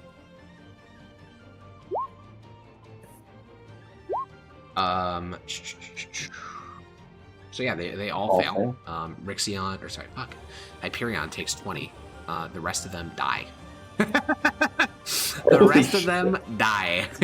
A just wall like flings out from your sword in all directions, and where there were once bodies, they like kind of like it's kind of like the shockwave from the blade, but then afterwards light kind of like breaks through the cracks in their bodies, which is ultimately what kills them. It's like radiation plus like a fucking shockwave just tears their bodies apart.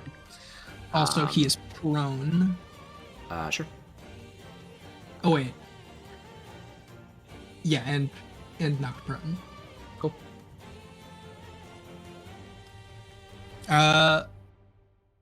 Bonus action, jerk my shit. Holy shit, that's crazy, chat. What are you doing? Run to that side of him. Alrighty. And then advantage great sword attacks. Wait. Oh, fuck. Okay, that's fine. But I do want Great Weapon Master on. Why the advantage? Because he's prone. Oh, yeah. Miss and 22. 22. Has he used his reaction? I don't think so. I don't think so. Shield. Bung. Oh, man. What a duel. And then... You do take 5 radiant when you approach him, by the way, because his sensor is censoring. Oh, okay. And then last attack with a flare of Booming Blade on it. Okay. That's 25. Oh, wait, it's 25. Never mind, that's it.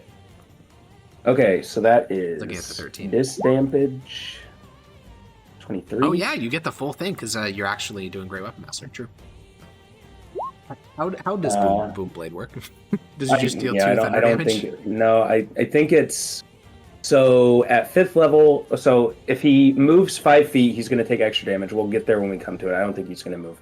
But at 11th level, which I am, I do 2d8 thunder, which was that done? No, it was only 1d8, so... Roll 2d8, yeah. Okay. Roll fresh. Alrighty. Rixion. Describe how you finish him off. Is he going to get another chance? Yes, he will. Yes, he absolutely will. I am very offended that he's survived this long and that Aurelian Soul brought him back. It was some false...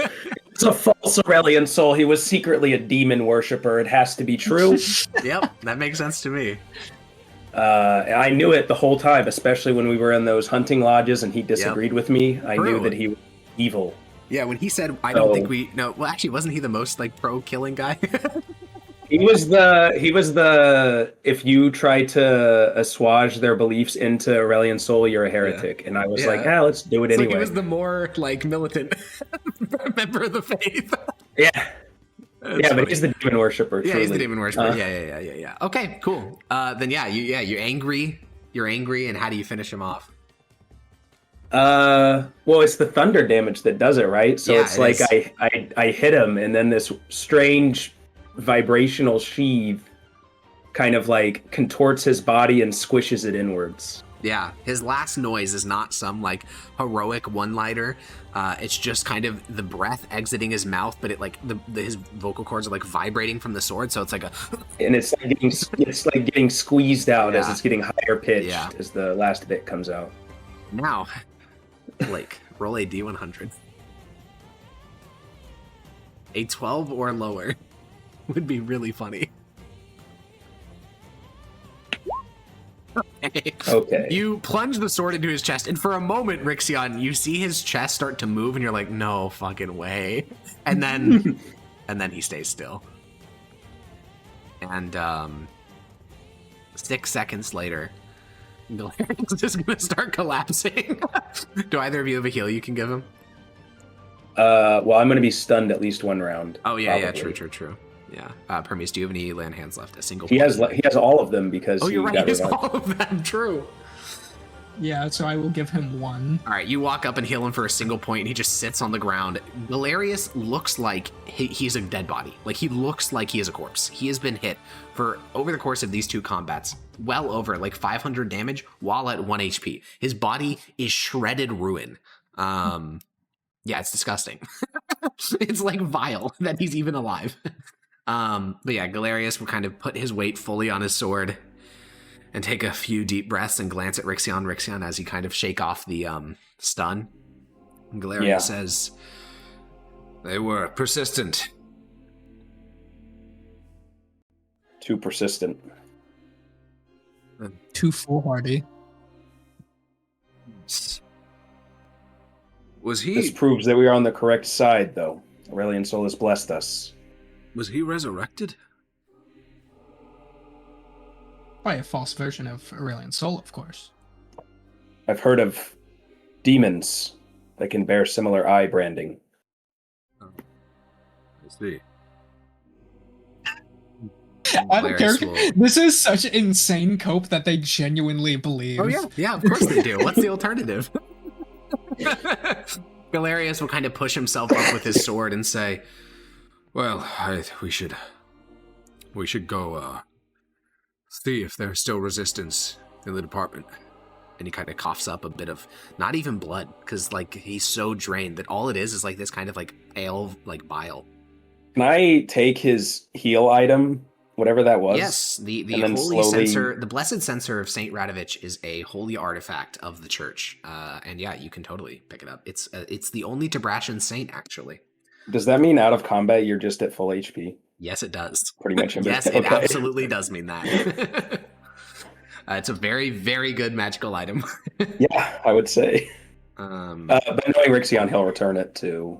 Of course, but not for right now. No, but yeah, it does require you to refresh it every single turn with your bonus action. But when you're out of combat, obviously that doesn't matter. So yeah, you can swing the blessed censer. Do you have any incense on your sheet?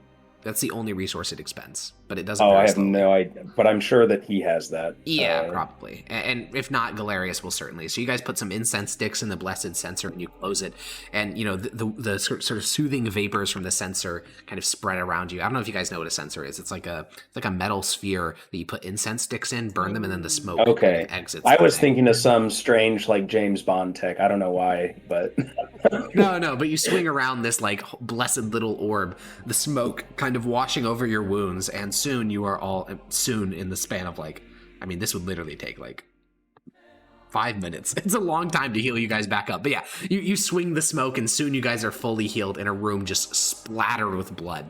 And now that Galerius is like back at full HP, just looking at his armor, it's like insane. Like you get why he doesn't wear normal armor anymore, because his clothing is like ripped to shreds. Like if you wore plate, your plate would be like ruined after what happened to him in these two combats. And I think Galerius will nod and kind of walk over to Hyperion. And he does this kind of weird thing where he crouches down next to Hyperion. He takes out a kind of dagger from his belt and he starts to carve out Hyperion's eyes. What are you doing? He'll glance up. You said he was a demon worshiper, yes? It must be. Well, then we don't want to walk away and have them reanimate his corpse, and eyes are the channel of magic, as everyone knows.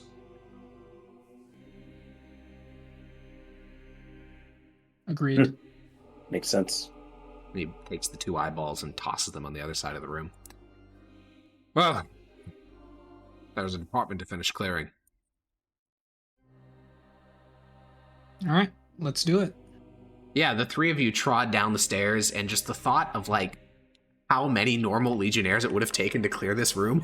I mean, we're talking hundreds. Like, it would take so many normal, everyday soldiers so fucking long to clear that fight, because Hyperion is just, I mean, high-level clerics with all their stealth slots and stuff, and, like, really powerful magical items, which is what you guys have. It's just, it's nightmarish. And you guys descend the stairs, and you find that there is still the sounds of fighting around you, but the corridor that you walk into is no longer filled with, like, wounded. It's filled with soldiers walking about, like, carrying loot. The looting portion of the of the assault on the Department of Faith has begun. You see several Legionnaires walk past, and you're almost about to tell them to, like, put that shit down because they're just, like, stealing from the church. But at the same time, you can see that there is a Imperial Guard Centurion kind of directing them, which means that maybe the Emperor supports this.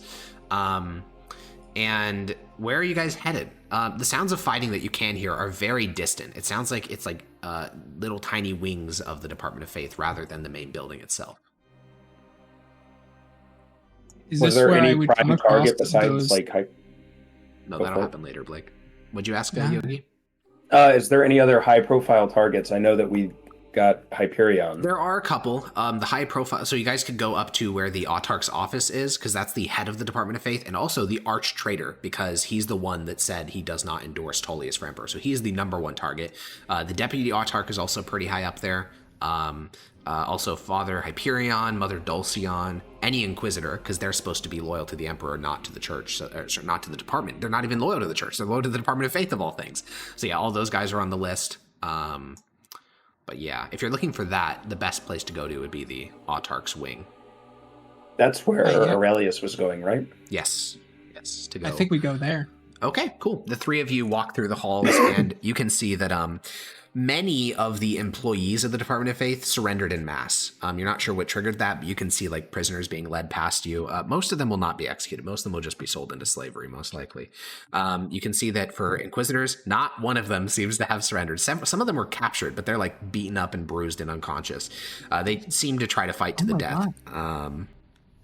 I just realized Father Hyperion was a close bond, and I just fucking killed him. You did. Yes, he is a close bond. Yeah. Like, not even just to your character, but like he was in like 20 sessions of this campaign. Yeah. You just fucking slaughtered him. Shouldn't have been a demon worshiper, forehead. So true. And, you know, the Civil War is actually a blessing because it's uprooting all these demon worshippers. I love Rixion. I missed him. I missed Rixion. Oh, man. All right. So you guys walk up the stairs. You walk towards the Autarch's wing. And Rixion and Primius, this is like it's a really weirdly portent path, because, again, this is the path you always used to take to meet with the Master of Judges for years and years and years. For Rixion, decades. So it's not even just like this is a familiar corridor, it's that you have this entire corridor memorized, because when you first went here for Rixion, when you were a young man, it was one of the most like impactful experiences of your life, being like, not only am I a judge, but now I get to meet with men like this and walk through these like hallowed corridors. You guys walk past frescoes of Saint Pelinal with his righteous blade slaughtering elves. You walk past images of saints, regional and imperial. Even with blood covering the walls, with scorch marks everywhere, with slaves and wounded and victorious pillagers walking the halls, there is still this aura of power here. They may call it the Department of Faith, but what this really is the greatest temple to Aurelian's soul on the face of the earth. And as you guys turn the corner to approach the office, you can see that this is the exact hall where you used to wait outside the office of the Master of Judges. You can see all these benches that were never moved, even though they no longer are the Master of Judges. You can see the Deputy Autarch's office, and then next to it, the Autarch's office. These benches have been obliterated. They were repurposed into some sort of barricade, and something forced its way through with just like sheer power. The doors to the Deputy Autarch and the Autarch's office are both broken down. In the Deputy Autarch's office, you can see like it's this incredibly opulent room with like marble and golden statues of like different saints and stuff, and the statues have been thrown to the ground. The marble desk has been cracked in half, and a body lays atop the desk, just like ripped to shreds. And in the Autarch's, from the Autarch's balcony, you can hear some voices. You can hear Aurelius saying, "Is that really you have to offer? I mean, the life of an Autarch is much more expensive than that." And the three of you kind of walk the corner, and you can see the Autarch's office is ruined. Several dead bodyguards lay around, and you can see that out on the balcony, Aurelius is standing on the balcony. Dogheart is also standing on the balcony, and he's holding the Autarch of Faith by the foot over the balcony to a several 100-foot drop. And Aurelius is just kind of talking down at the Autarch as he like kind of flails.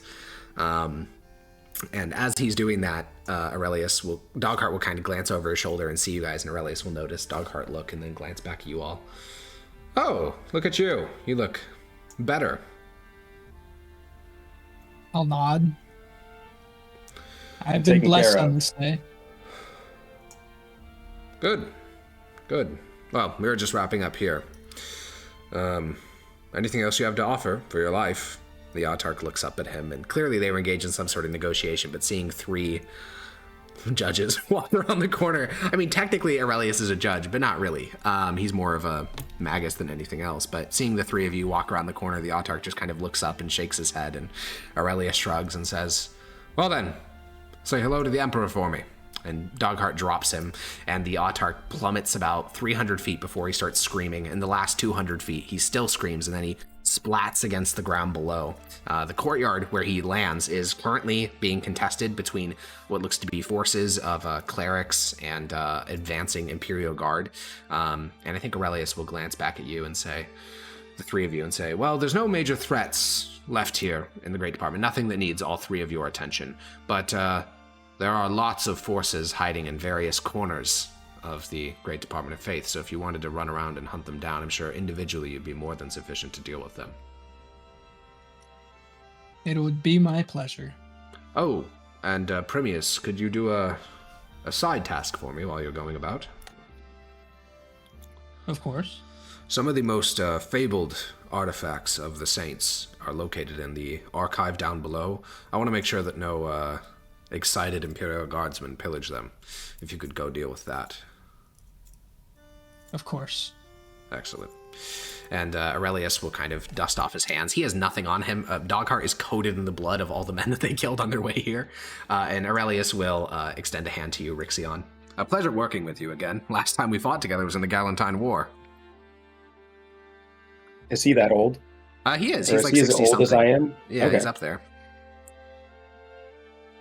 It is good to meet back with old friends. And I'll shake his hand.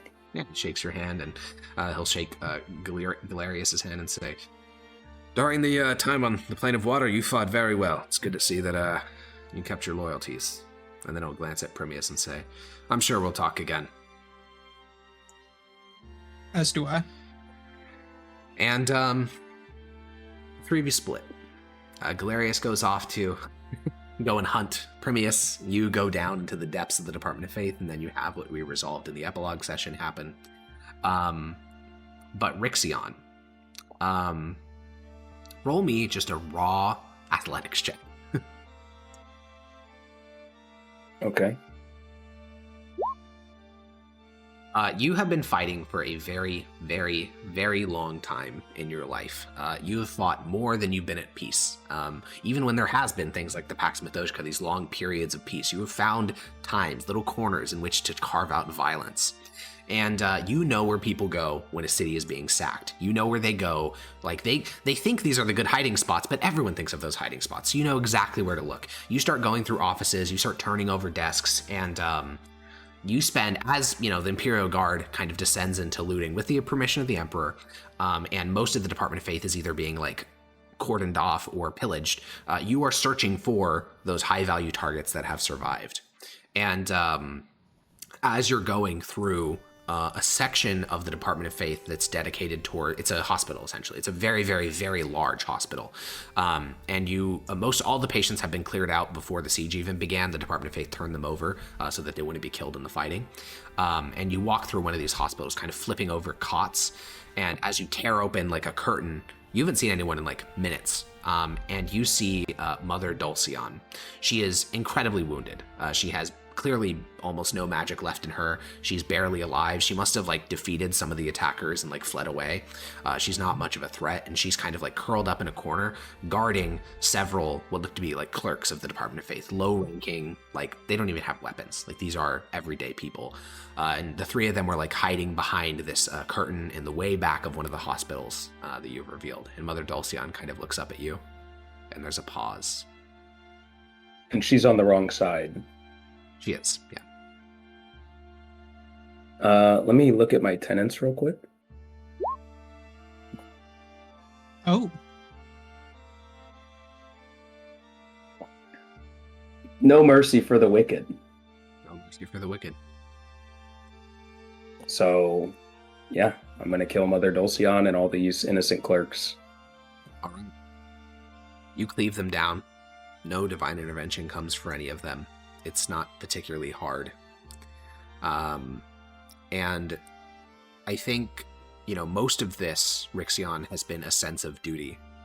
But unlike many, like, you didn't know Father Hyperion super well, and you knew him more on reputation than, like, personally. Mother Dulcian, you've worked with multiple times. And we agreed on the... on almost everything, yeah. Yeah. She's you just can't imagine what schism led to her joining the Department of Faith over the Emperor. But... yeah, as she dies, I think you start to walk through the Department of Faith, and I'm just curious, like, you see so many statues of saints and of Aurelian Sol himself that are being looted and will probably be melted down and turned into bullion. You see stained glass shattered. I mean, this building has stood as a testament to Aurelian Sol for almost 100 years, and now it is being looted for material wealth. Presumably at the permission of the Emperor, or at least at the permission of Tullius, who is the Emperor's heir apparent. How does that make Rixion feel? It does pain him a lot to kill Mother Dulcian. The cognitive dissonance of just saying he's a devil worshiper is really difficult to maintain. Yeah. Killing innocent Mother Dulcian, clerks. A devil worshiper. she I've got to convince myself she is if I want to keep going. Has to be. Right, but it's all taking its toll, and I'm quite an old man, so yeah. It's like it's heartbreaking, and seeing the place getting looted, by order of the Emperor. I'm assuming like this is lawful. What's happening? Yes, the Imperial Guard, which is under the direct order of the Emperor, is currently looting, and if you ask a legate, he will inform you that Tullius has ordered the looting of the Department of Faith. And he's the heir of the Emperor. Was there an edict that claimed him as the Emperor's voice? I mean, it kind of did, right? Because I'm on his side. Yes. All of his decrees have been co-signed by the Emperor. So what was the question? Just how you felt. That was all. Yeah. Really bad. Really, really, really bad. Well then, Rixion, as you walk through the fall of an institution which has existed for your entire life, it's hard to imagine that the Department of Faith will continue to exist after this in any real sense. I think that eventually you will find your way towards one section of the place which has been left untouched, not at the order of Tullius, but at the order of Aurelius, that being the reliquaries of the Department of Faith, because some of the biggest magical items, like most potent magical items in the world, are located down there. These are artifacts from the origins of the faith, 1,000-year-old items, 2,000, 3,000-year-old items. And Aurelius wanted to preserve these for the Department of Magic, to loot them, but not destroy them. And I think that, you find yourself naturally wandering to these preserved parts of the Department of Faith, and you can find Primius there. He has slaughtered half a dozen holy mothers, just women of the faith that were trying to defend these reliquaries. And he stands amongst them, just walking amongst these like artifacts of the saints. And Primius, your faith is obviously deeply rooted in like the Emperor as a god. But Tullius is not a god. He's just selected by God. So he's kind of like you, like he is a cleric and stuff. So as you are in this reliquary room, seeing like the beauty of this chamber, knowing that it's all going to be looted by the Department of Magic, how do you feel? I feel the need to preserve one because I feel like I can treat it with higher regard and higher symbolism than the Department of Magic, because I know they won't do the same. Well, I think as you have that thought, you notice Rixion kind of step over the corpses. It looks like he too, he has this kind of like, actually, how would you describe Rixion's expressions? I feel like he always has like a very narrow range.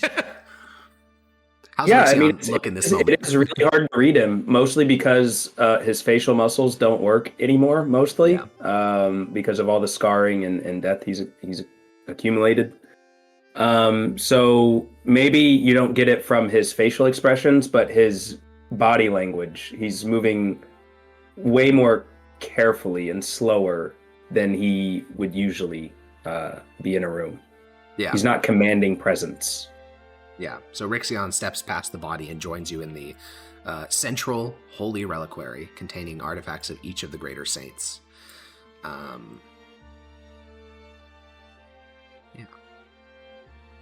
Do you think the department would let me have one? There's no way they'd treat it with such high regards as what they deserve.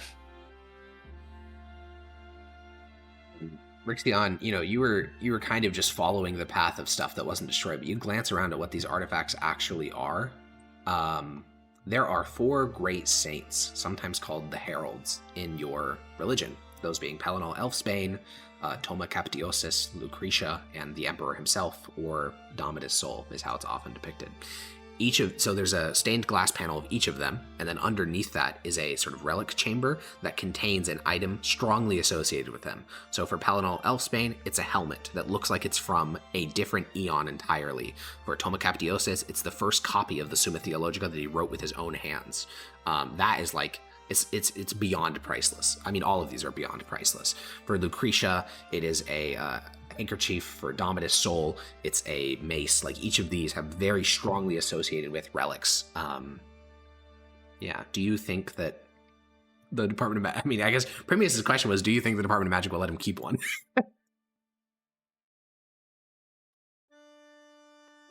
I think that we should try to preserve them as best we can. Maybe more than one, if necessary.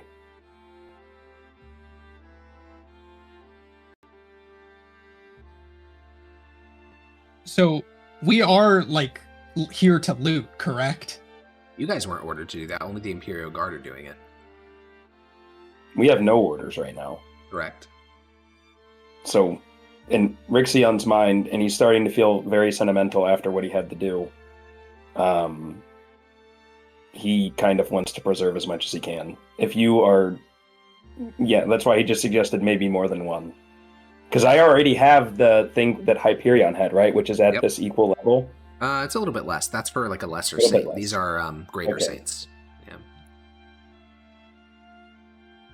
Yeah. Are these like behind glass at all? They are, yeah.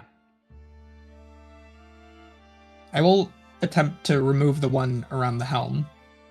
Yeah, I mean, so to get here, you had to go through the entire Department of Faith, the entire archives, then you had to go past several special guards, a massive locked door that was trapped. Like, there are so many layers of defenses to even get here that the glass itself is not enchanted. So you just walk over, you lift up the glass, and the helmet here, as it looks back at you, it's not made of metal. It's not made of wood. It's not made of any material that you have ever seen in your life. The thought that this was worn by Pellinal Elfsbane feels so real because it looks godly in the sense of unlike anything on Earth. I will don the helmet. Okay. It's a bit weird portioned for your head, and it doesn't change its size like many magical helmets. It's a bit tall in the top, so it's a bit long. It's also a bit narrow in the cheeks, but it's close enough to your head. And as you place it on, your eyes have this there's this red tinge. This helmet doesn't have openings. It's like a solid piece that you pull onto your head, and the eyes have this kind of red kind of tinge to them. Your vision kind of tinges red because the eyepieces or whatever material this is, maybe glass, something else. And you watch as this kind of these lines start to stretch across your vision, and then a circle kind of centers over Rixion's head, and it informs you of various numbers in a language you can't read. It's number, again, just a bunch of script that you can't read, kind of associated with this red lines around Rixion's head. So you said that the helmet was narrower and a bit longer? Yeah. Okay. How much narrower, how much longer? Because it's about 2 times taller than his head. Okay, yeah, so this is probably an elf, I'm thinking, especially with the unknown script. But that's what you see, Primius. You also notice that the little red circles form around the faces of all of the clerics that you killed, all the mothers, as well as on the everything of magic in the room essentially is soon highlighted by this kind of red outline in your vision, and it has all this text alongside it that you can't read.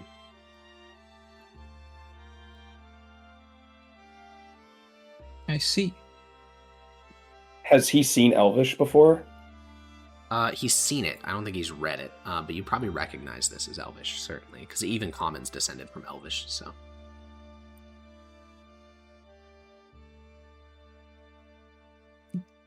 Guess I have a language to learn. Doesn't this was Elfsbane's helmet? Yeah. Yeah, that's a bigger lore drop than just having to learn Elvish to me. I know. That's fucking crazy.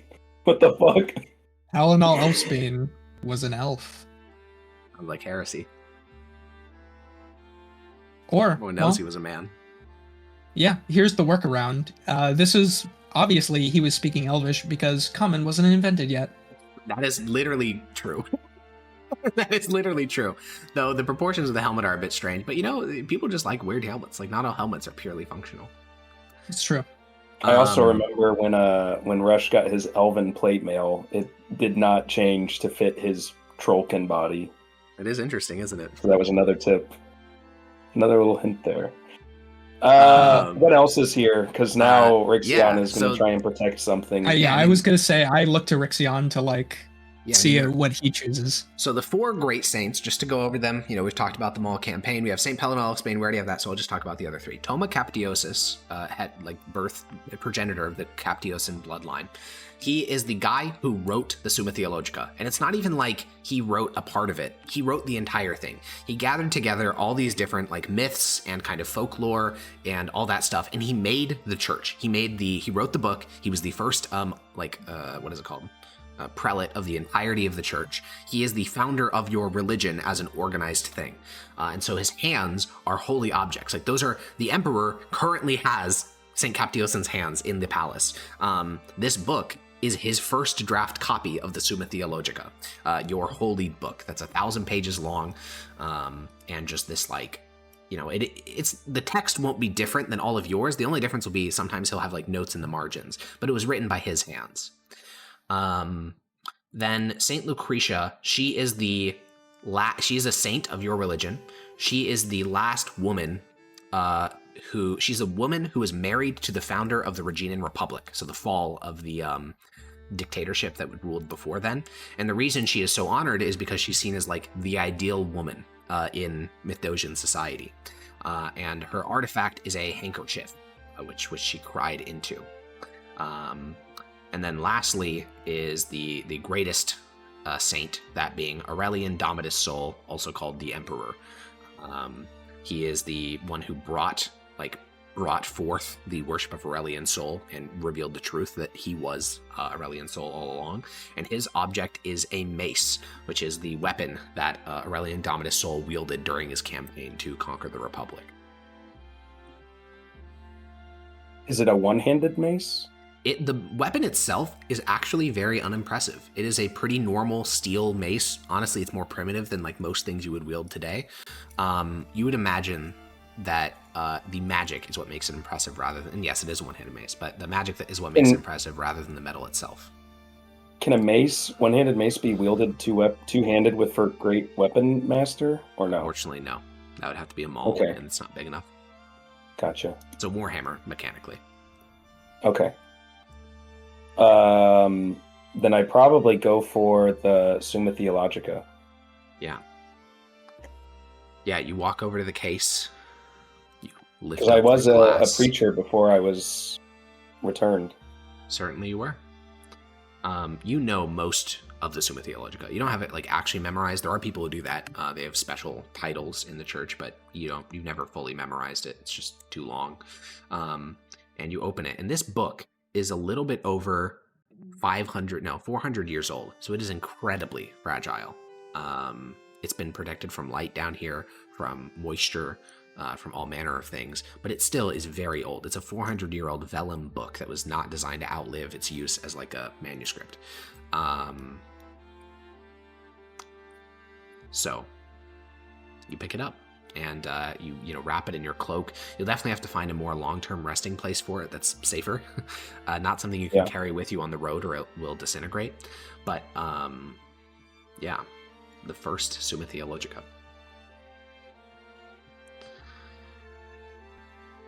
You do hear the sounds in the distance. You still have plenty of time, but you can hear the sounds of the of soldiers slowly working their way down to the archives. Archives will be pretty high on the list of priorities of places to pillage because that's where all the scrolls, you remember when you're trying to get the dagger Crunfundus from the Department of Faith? Like that's where it was here in the archives. So there's lots of shit down here to steal. So you imagine that the pillaging Imperial Guard will be down here soon.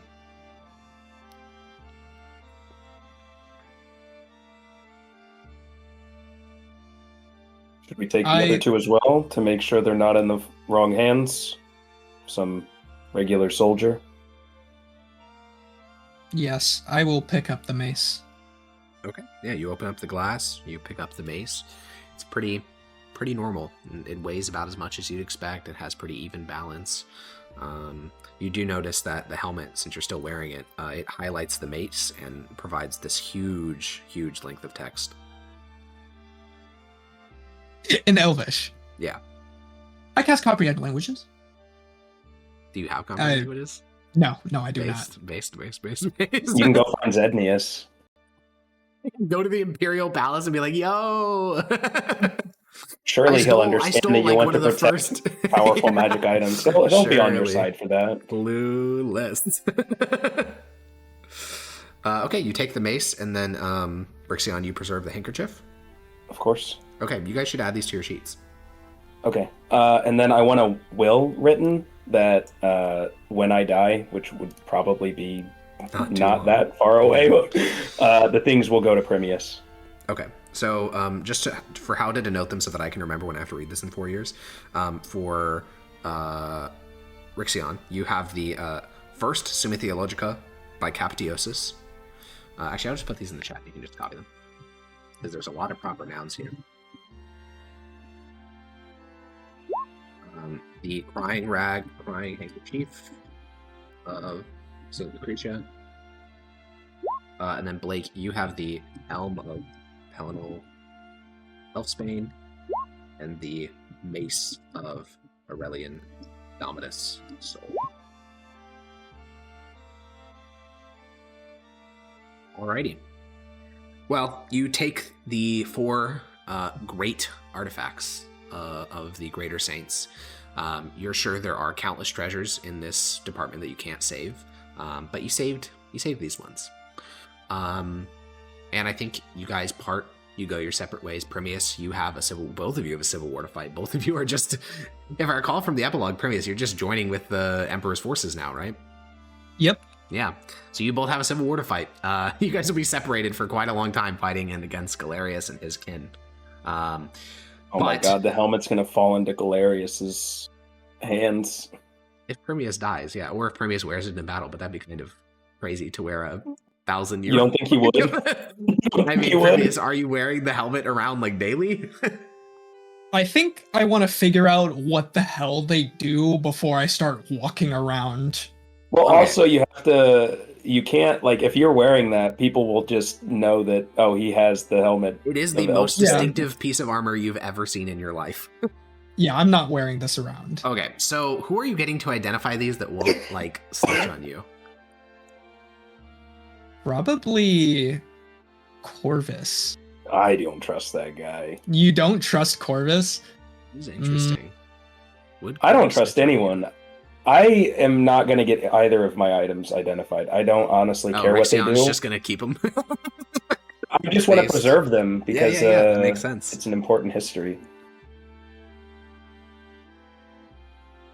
I mean, Primius, there is a dark path to get them identified. You get while you're fighting the Civil War, you get a captive wizard to identify and then just kill them. Yeah, I'll do that. Of course you would, fucking psychopath. He has to bring the items to the fight. He does. Okay. Or like while he's on leave and like at a. Or I could just get like camp. I would be like, I'm taking this wizard as a slave. Don't ask questions. Okay, well they're gonna ask. You're not allowed to take slaves. That's not a thing you can do as a judge. But well, I wouldn't be a judge. Even as a fucking general, you can't. Wizards are too valuable to be taken slave. Oh, that's true. That's true. No, but yeah, you can find a prisoner of war. You know, maybe it'll be in 6 months, a year, whatever. You're walking through a prisoner of war camp. You spot a wizard. He's being treated very well because you need them for the army. And you're like, hey, can you just quickly come identify something in my tent? I just have a couple questions. And he identifies the helm. He hasn't identified the mace yet. He'll identify the helm and then look at you, just kind of stunned, and say,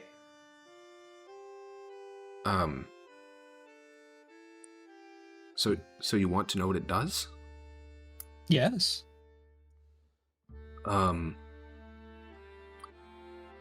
guess the best layman's version would be that it's a helmet of magical detection, I guess is the simple version. But well, go on. Well, I don't read Elvish, and identify is strange. It gives you knowledge of how things function, but not always why they do that. This helm, it lets you know magic from the realm of souls, but then it classifies it in ways I don't understand, and then it allows you to manipulate those strands, but I don't know how that works or what that means. I don't... This is magic beyond me. The metaphor that I received from the Identify was like a loom. You're forming a rug or something like that, and you can tug on one of the strings. But I don't know how to interpret that. I think this... I don't know, you may need to get an elven magic expert. This is... What'd you say this was? Just a helmet. Well, it's an elven helmet. Yeah, in a dungeon. Oh. Well, it's very old. Very, very old. I don't know if I can fully interpret it. And the mace? Oh, sure. And he identifies it. And then he blinks. And he goes through a second identify ritual. And he says, it's just a mace. I'll smile. When you look at the mace with the helmet on, does it say anything? It had a whole huge paragraph. Okay. I will Zone of Truth. Yeah, you cast Zone of Truth, and he says it's just a mace. Is this true? Yeah, you can do it until he fails the save. To him, it is just a mace. What does it say? What does what say? I'm asking him what does the Identify say? Nothing, Lord Judge. It's nothing. It's just a mace. There's no magic on it.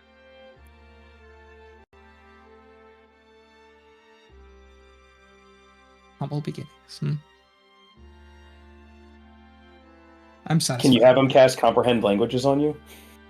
I feel like a Comprehend Languages. Does it have to be self? It does not have to be self. Wait, it says you, self. It is self.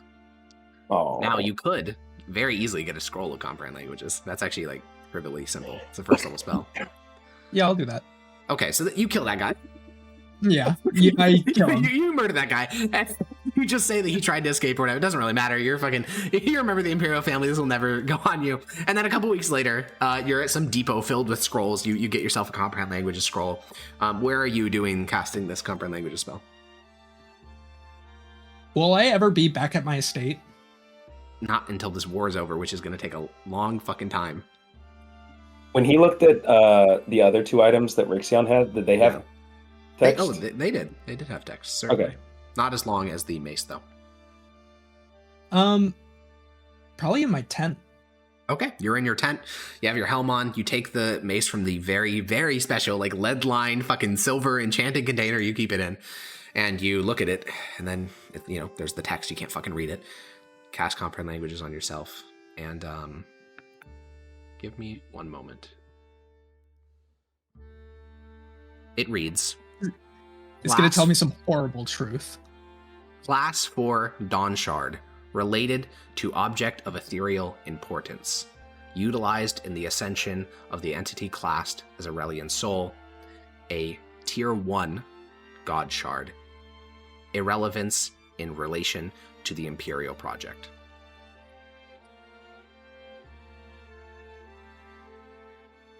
What? That's what it says. A God Shard?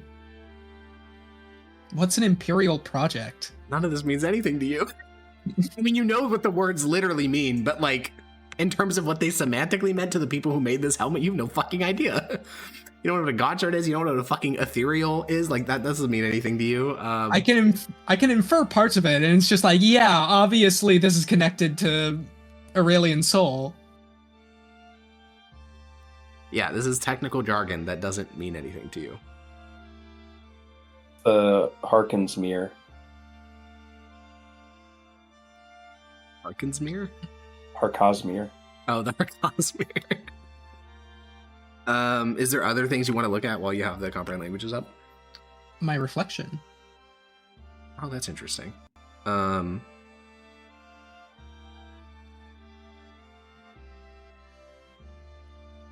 I think it would say corrupted elf, biological signature not matching any known subspecies, recommended for immediate termination. Oh, is it reading Primius, not the helmet? Question mark? That is reading Primius. Corrupted elf? Yes. Is that what it says about every person? That's what it says about every human. That's what it said about you, about Rixion, about all those women that were dead in front of, that were dead outside the room. Well.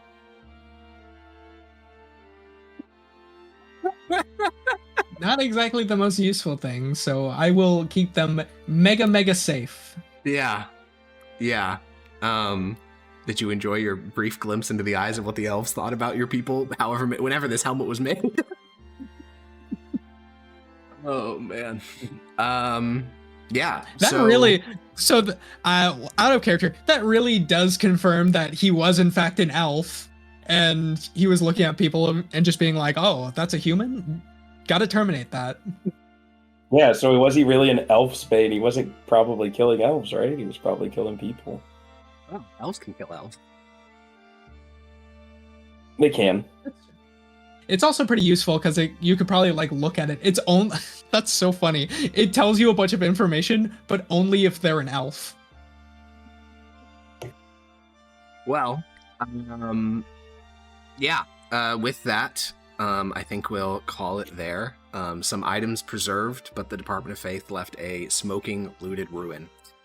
This is the last PAX thing we'll do for a really, really, really long time, potentially ever. So it was great seeing these characters again. And I'll see you guys when I see you. Bye-bye. Bye. Bye.